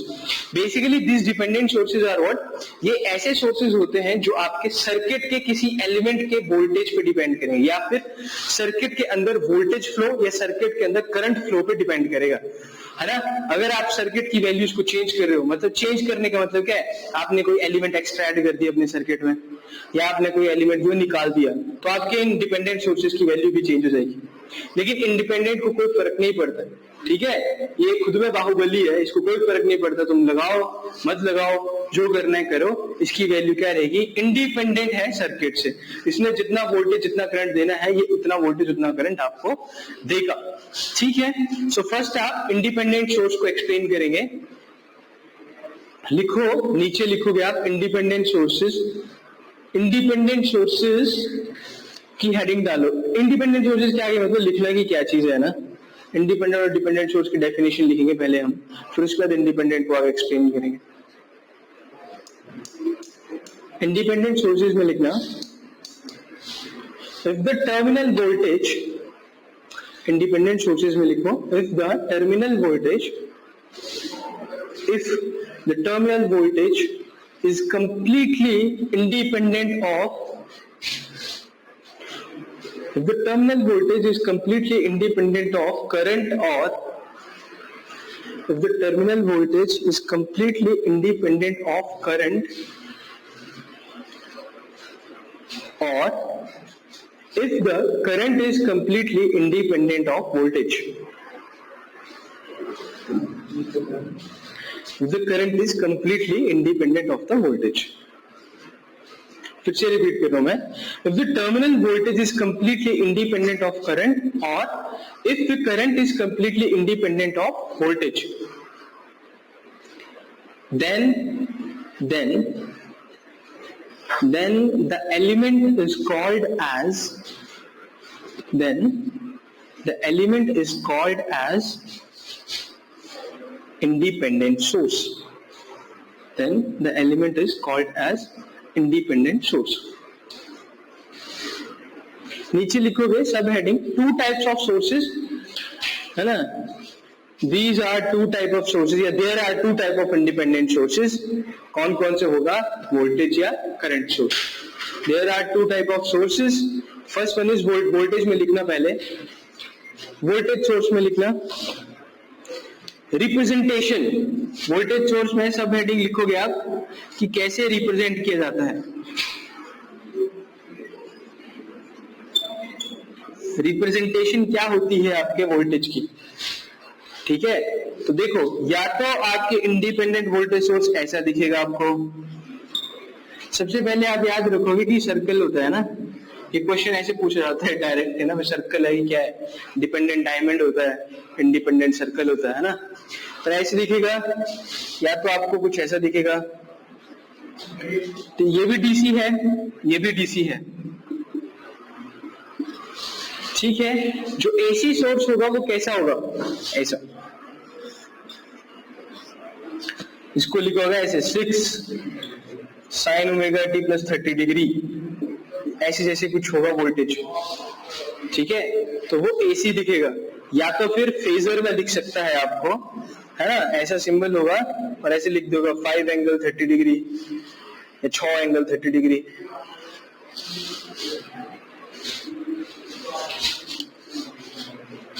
ठीक है, तो ये फेजर होगा। बाकी ऐसे ऐसे कैसे करेंगे ये हम देखेंगे ना, ये चीज मैं तुम्हारे को भी सिखाऊंगा कि how can we convert this thing into this.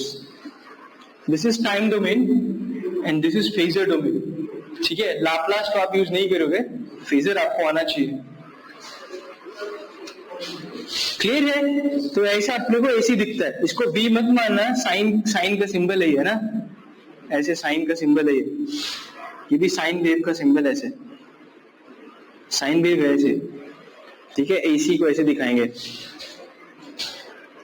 तो ये आगे आपकी representation of independent voltage source. लिखिए आगे, आगे लिखेंगे लाइन में, an ideal voltage source, an ideal voltage source has zero internal resistance, an ideal voltage source has zero internal resistance, zero internal resistance, and it delivers energy, and it delivers energy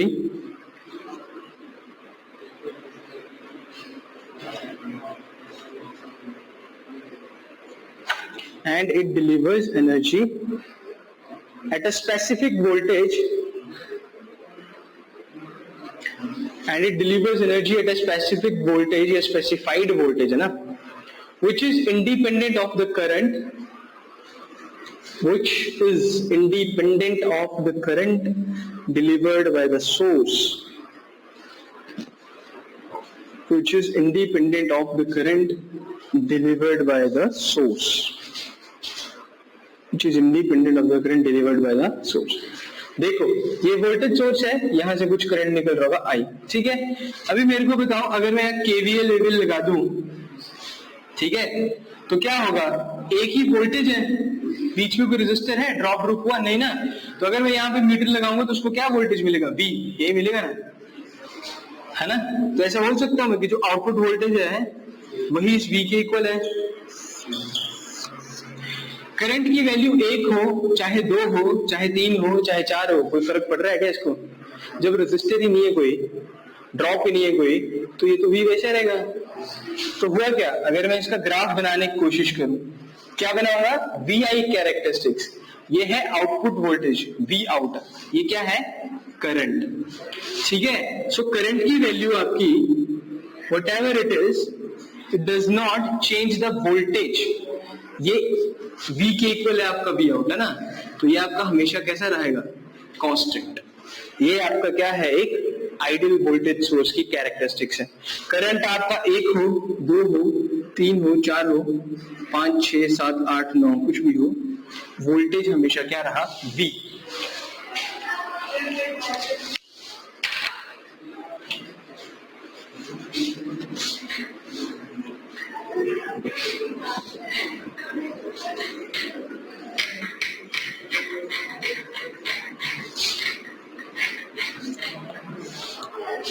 आगे देखिए,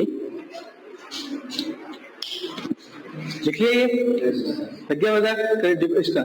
अब आगे अगली line में लिखो practical के बारे में।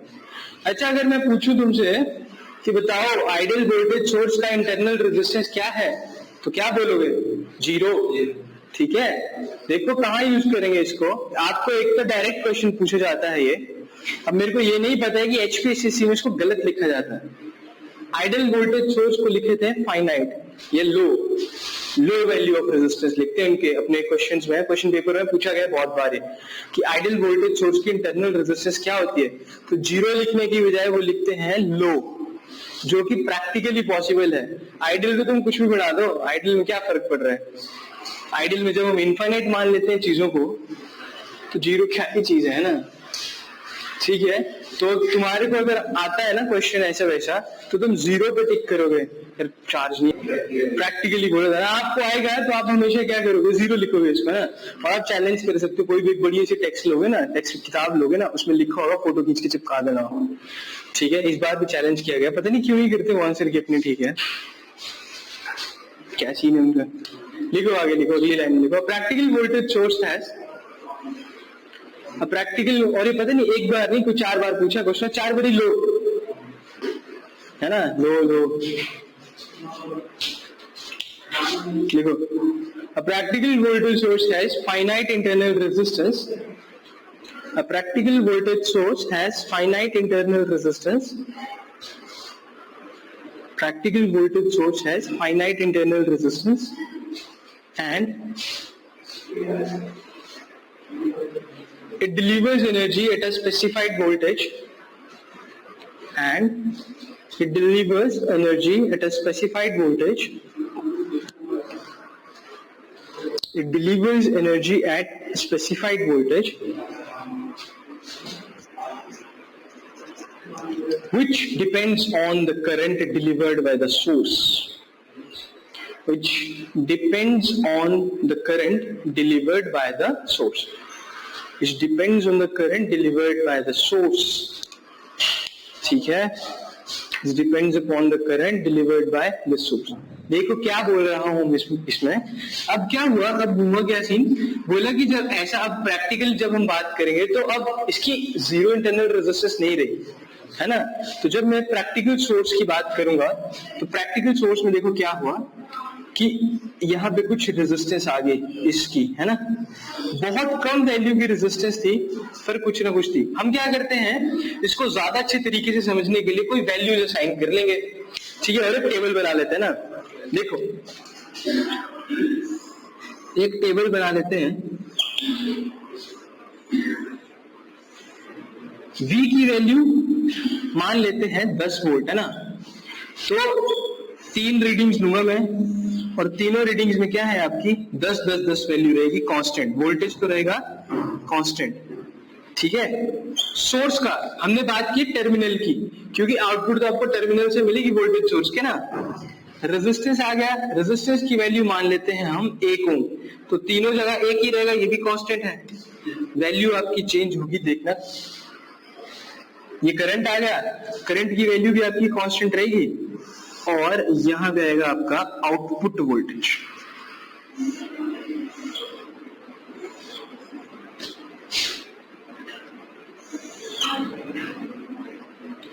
आइडियल वोल्टेज सोर्स में क्या हो रहा था कि करंट की वैल्यू 1 2 3 4 5 6 कुछ भी थी, अपने वोल्टेज को कोई इफेक्ट नहीं पड़ रहा था. लेकिन अगर इस केस में देखो, अगर इसको मैं 1 ओम रख दूं, है ना, इसको हमने 1 ओम रख दिया, यहां पे मैं क्या ले रहा हूं, आउटपुट वोल्टेज ले रहा हूं वी आउट, है ना, और यहां पे कुछ करंट है.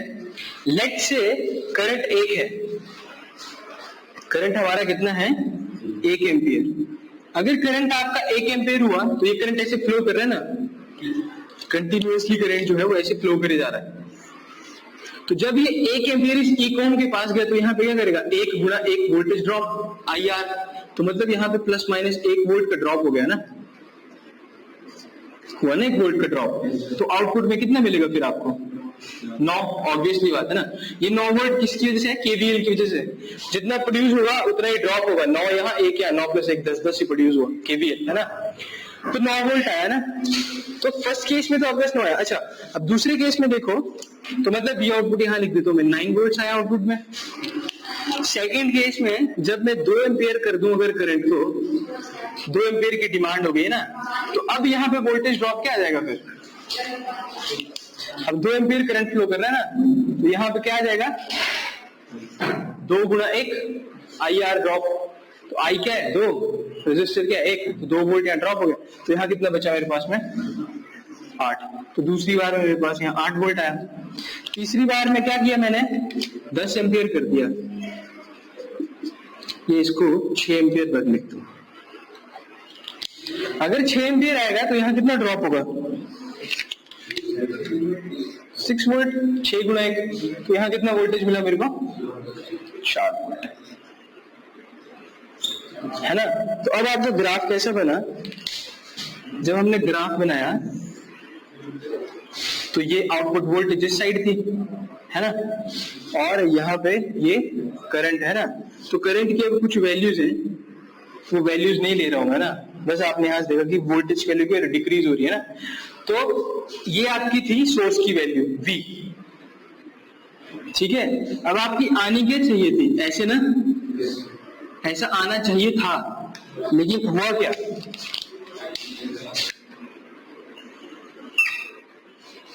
ऐसे जैसे जैसे करंट की वैल्यू इंक्रीज होती गई वैसे वैसे आपका वोल्टेज क्या हो रहा है, कम होते जा रहा है ना.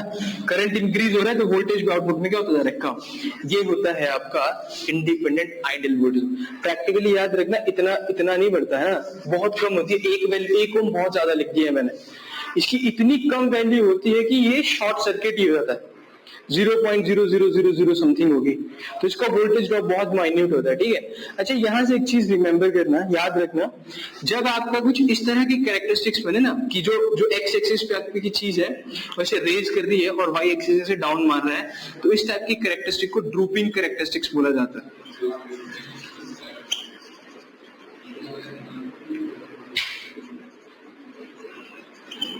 है ना। जिस भी मशीन की आपकी ड्रूपिंग कैरेक्टरिस्टिक्स होती है ना, वो बेस्ट सूटेड मशीन होती है आपकी पैरेलल ऑपरेशंस के लिए, ठीक है। तो जिसकी सबसे बेटर ड्रूपिंग कैरेक्टरिस्टिक होती है उन्हीं मशीन्स को हम यूज करते हैं पैरेलल ऑपरेशंस के लिए। जिसकी ड्रूपिंग कैरेक्टरिस्टिक अच्छी नहीं होती उसको नहीं करते हम।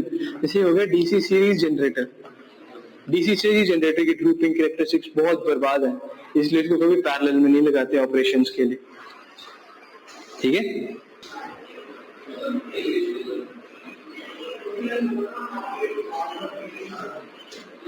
ये चीज समझ आ गई तुम्हारे को आइडियल वोल्टेज सोर्स की कहानी, ठीक है।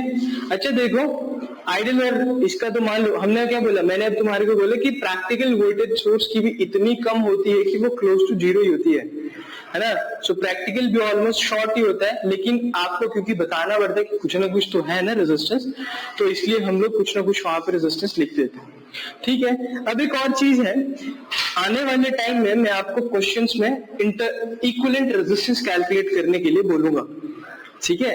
तो जब आपको मैं बोलूंगा ना इक्विवेलेंट रेजिस्टेंस बताओ, तो इक्विवेलेंट रेजिस्टेंस बोलने का मतलब मेरा क्या है कि मैं आपको बोल रहा हूं कि पूरे सर्किट में जितने भी एलिमेंट लगे हैं हर एक एलिमेंट की रेजिस्टेंस का सम। तो अगर आपके सर्किट में वोल्टेज सोर्स लगा है ना, तो आप क्या करोगे, वोल्टेज सोर्स को, वोल्टेज सोर्स की रेजिस्टेंस का आपको पता होना चाहिए। अब वोल्टेज सोर्स की रेजिस्टेंस क्या है, जीरो आइडियली, तो मतलब हम वोल्टेज सोर्स को क्या करते हैं फिर, जीरो रेजिस्टेंस का मतलब क्या होता है, शॉर्ट सर्किट ना। इसलिए वोल्टेज सोर्स को क्या करते हैं, रिप्लेस कर देते हैं शॉर्ट सर्किट जब भी इक्विवेलेंट रेजिस्टेंस कैलकुलेट करेंगे, ठीक है। तो जब भी इक्विवेलेंट रेजिस्टेंस कैलकुलेट करेंगे तो क्योंकि वोल्टेज सोर्स की रेजिस्टेंस जीरो है, इसलिए इसको हम करते हैं शॉर्ट सर्किट से रिप्लेस। करंट सोर्स की रेजिस्टेंस होती है इनफाइनाइट, इसलिए उसको रिप्लेस करते हैं ओपन सर्किट से, क्योंकि इनफाइनाइट रेजिस्टेंस का मतलब क्या है, ओपन सर्किट, ठीक है। लिखो आगे, करंट सोर्स लिखो,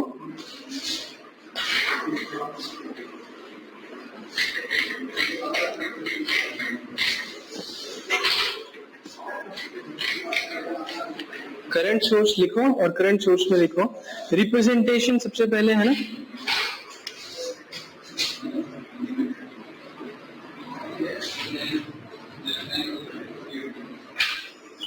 करंट सोर्स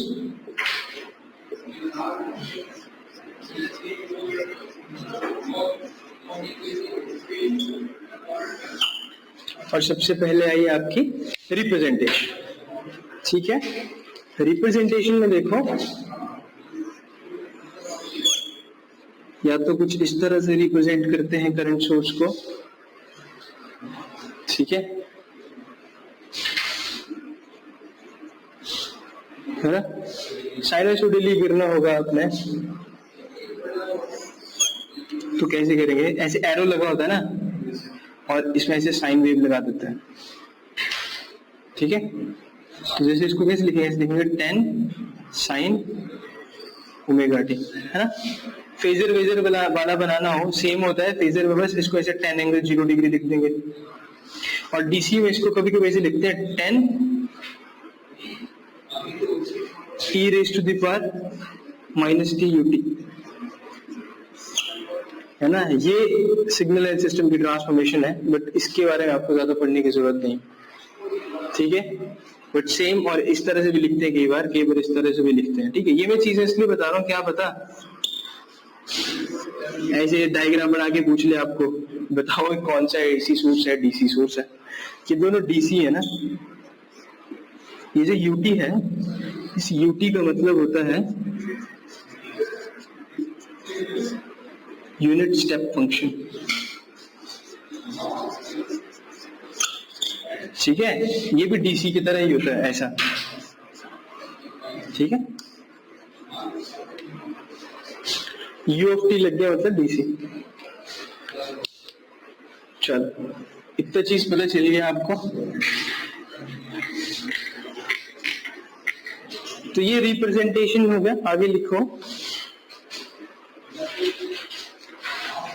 ठीक है, आगे लिखो, फर्स्ट लाइन में लिखना, an ideal current source has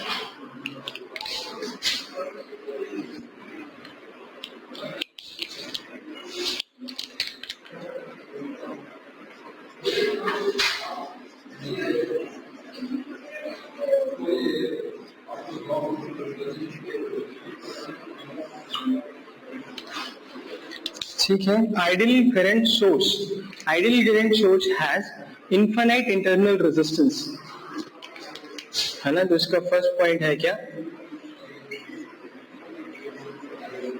infinite internal one and only infinite internal resistance, और क्या है, it delivers energy at a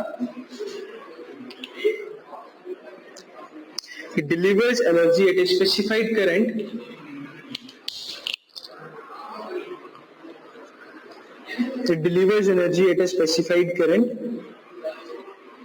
which does not depend on voltage across the source.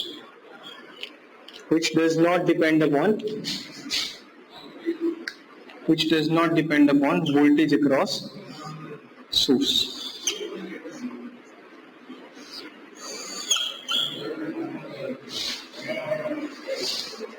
ठीक है, एक करंट सोर्स जो होता है उसका एक्चुअल डायग्राम ऐसा होता है। ठीक है, वोल्टेज सोर्स का क्या था, रेजिस्टर लगा होता है, यहाँ पे पैरेलल में रेजिस्टर लगा होता है। ठीक है, करंट सोर्स जो होता है, जब हम नॉर्टन सर्किट पढ़ेंगे ना, तो उसको नॉर्टन में क्या करते हैं, किसी भी सर्किट को इक्विवेलेंट करंट सोर्स में कन्वर्ट करते हैं। थेवेनिन में क्या करते हैं, किसी भी सर्किट को इक्विवेलेंट थेवेनिन में कन्वर्ट करते हैं। ठीक है, तो यहां से सम सोर्स का करंट जा रहा है, लेट से IS। ठीक है, अब क्योंकि ये ओपन सर्किट है तो यहाँ पे कोई रेजिस्टेंस ही नहीं है, तो यहाँ पे जो करंट है वो क्या है, 0। तो सारा का सारा IS क्या है, यहीं पे जा रहा है। तो जब हम इसका ग्राफ फॉर्म करेंगे, याद रखना बाई पे मैं करंट लिख रहा हूं, है ना, I of S या I out, और यहाँ पे है V। तो आपका जो करंट है वो कैसा रहेगा, constant with respect to voltage, it doesn't change with respect to voltage, है ना।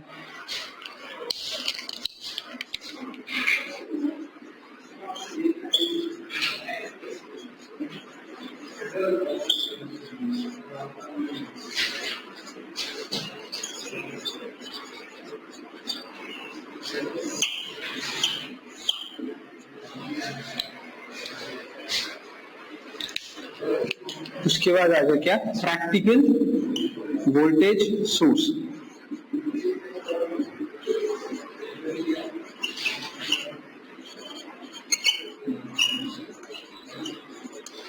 तो इसका फाइनाइट इंटरनल रेजिस्टेंस होगी, बाकी वो सेम ही है, कहानी है ना, तो ज्यादा उसको लिखने की जरूरत नहीं, बस इतना बता इस्तेमाल, फाइनाइट इंटरनल रेजिस्टेंस होगी। सो फाइनाइट इंटरनल रेजिस्टेंस का मतलब क्या है, फाइनाइट इंटरनल रेजिस्टेंस का मतलब क्या है, it has IS like this, और यहाँ पे कोई रेजिस्टेंस है, ठीक है, और यहाँ पे कोई करंट जा रहा है आपका I, राइट। तो जब यहाँ पे जो करंट आएगा वो कैसा आएगा आपका, IS माइनस I, ठीक है, और इसके क्रॉस कुछ वोल्टेज ड्रॉप होगा V, वही आपको यहाँ पे आउटपुट के क्रॉस वोल्टेज ड्रॉप मिलेगा V। तो जब आप इसका ग्राफ बनाओगे और जैसे जैसे V की वैल्यू चेंज होती जाएगी, वैसे वैसे आपका करंट जो है वो क्या होता जाएगा, ड्रॉप होता जाएगा।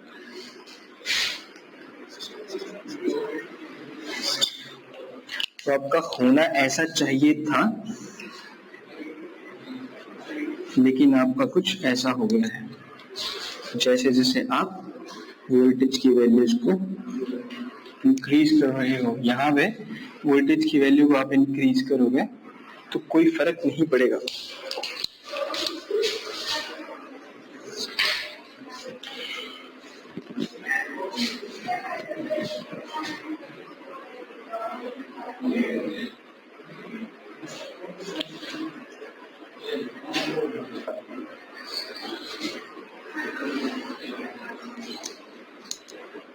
उसके बाद आएंगे आपके डिपेंडेंट सोर्सेस।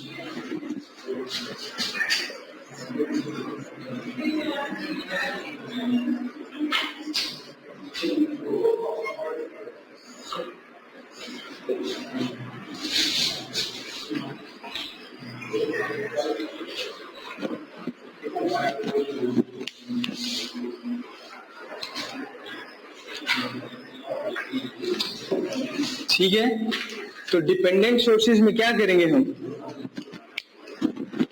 डिपेंडेंट सोर्सेज में क्या करेंगे हम? बेसिकली डिपेंडेंट सोर्सेज को मैंने क्या बोला? Dependent sources are those which depends on something else on the circuit, है ना? कुछ भी, कोई भी पार्ट होगा आपका, रेजिस्टर का कोई भी पार्ट होगा आपका, या किसी रेजिस्टर के ऊपर कोई वोल्टेज होगा या करंट होगा या एक्स वाई जेड कुछ भी होगा, तो उसके ऊपर आपका जो है ये क्या करेगा? डिपेंड कर जाएगा। ठीक है, तो देखो डिपेंडेंट सोर्स में डायरेक्ट आपको बताना चाहिए। सबसे पहले क्या पता होना चाहिए आपको? ये क्वेश्चन बहुत बार पूछा गया आपको जेईई के एग्जाम में, एटलीस्ट 4 से 5 बार ये क्वेश्चन आया है। शेप क्या होती है इसकी? डायमंड शेप, है ना? इस तरह से दिखाते हैं इन सोर्सेज को हम, ऐसा जैसा कुछ दिखता है। ठीक है, अब हमारे पास में क्या होते हैं? 4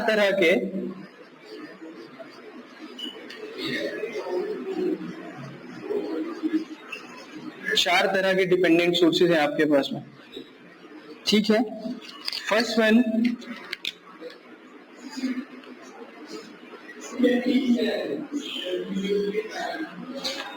let's say this is A V x, ठीक है, और यहां पे है पोलैरिटी। जब भी पोलैरिटी की बात करेगा वो, है ना, पोलैरिटी जब मैं बात करूंगा तो अपने को पता चल जाएगा कि ये क्या है? वोल्टेज सोर्स है। और यहाँ पे कुछ वी ऑफ एक्स लिखा है ना, ये वी ऑफ एक्स किसी सर्किट के एलिमेंट का वोल्टेज होगा। ठीक है, तो हम बोलेंगे कि ये क्या है? वोल्टेज सोर्स है, लेकिन वोल्टेज इसको कंट्रोल कर रहा है, तो इसका नाम क्या देंगे हम? इसको हम बोलेंगे this is voltage controlled voltage source. ठीक है, तो उसके बाद आगे कहानी दूसरे की। दूसरा क्या होगा? होगी पोलैरिटी ही।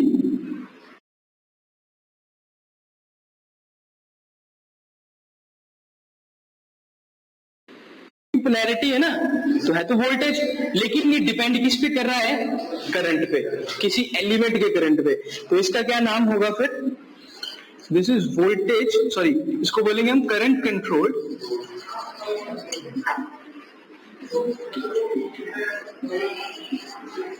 Voltage source.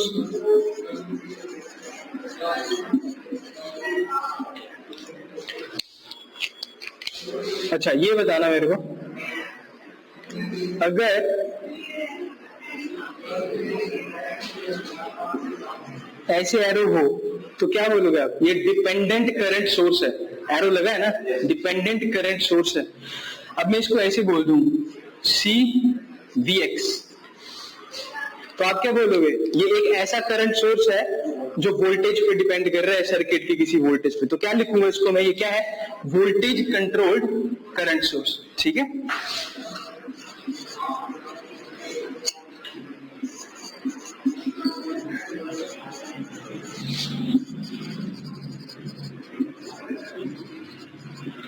स्क्रीन पे आ रहा है क्या? निखिल दिख रहा है तेरे को? और यहां पे आ गया फोर्थ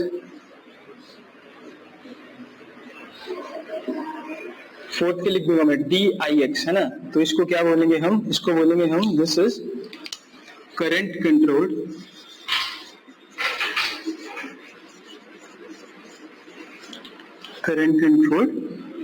करंट सोर्स।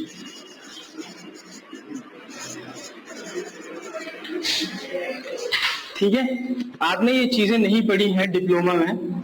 इसमें जो मैंने ये ए बी सी डी लिखा ना,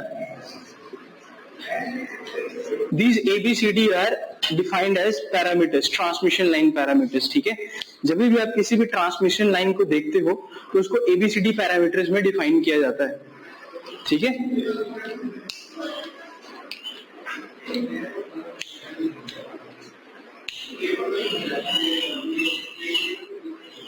जैसे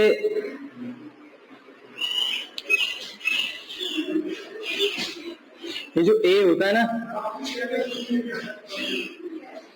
जैसे ये ए है ना, ये वोल्टेज कंट्रोल वोल्टेज सोर्स है, मतलब ये वोल्टेज अपॉन वोल्टेज होगा। तो वोल्टेज अपॉन वोल्टेज मतलब वोल्ट अपॉन वोल्ट, वोल्ट से वोल्ट कटा तो यूनिट नहीं होते इसके कोई। वैसे डी की अगर बात करोगे ना तुम, तो वो क्या होगा, current control current source, current upon current है, इसका भी कोई यूनिट नहीं है। तो ये दोनों क्या होते हैं, ए इक्वल्स डी इक्वल्स यूनिटलेस। ठीक है,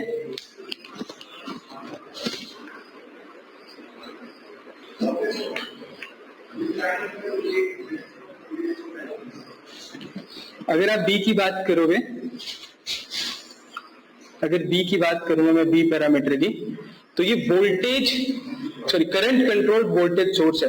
सो बेसिकली ये बी बाय आई होता है।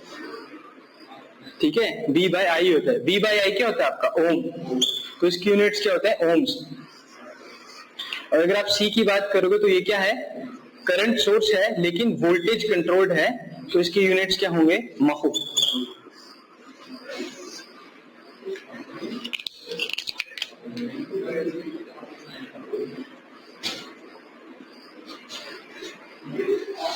ठीक है, so that is all about आपका सोर्सेस।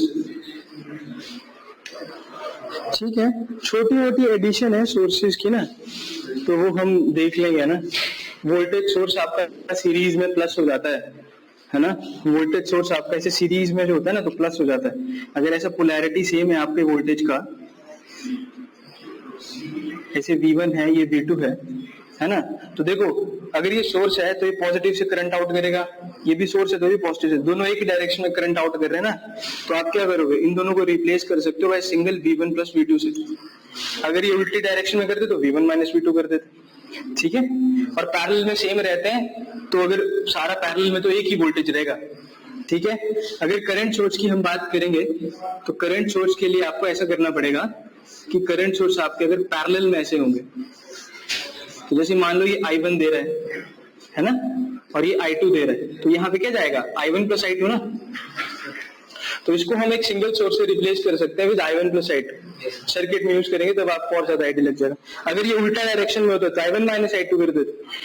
ठीक है, समझ गए। और ये याद रखना कि अगर सीरीज में वोल्टेज और करंट सोर्स दोनों लगे हैं ना, तो करंट आपका ज्यादा डोमिनेटिंग होता है, वोल्टेज को माइनस करके करंट रखते हैं। अगर पैरेलल में आपका वोल्टेज और करंट, पैरेलल में वोल्टेज सेम रहता है ना, इसलिए करंट भूल जाते हैं। अगर वोल्टेज सोर्स और करंट सोर्स दोनों पैरेलल में लगे हैं, तो हम वोल्टेज सोर्स को क्या बोलेंगे कि यही डोमिनेटिंग है ना, यही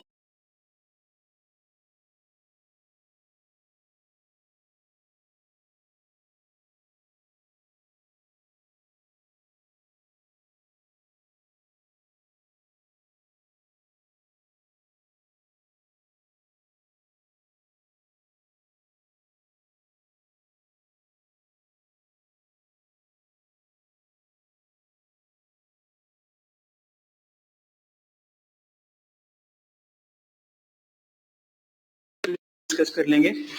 ठीक है, सोर्सेस के बाद उसके बाद KCL KVL है। ठीक है, फिर आज की क्लास चला गया निखिल।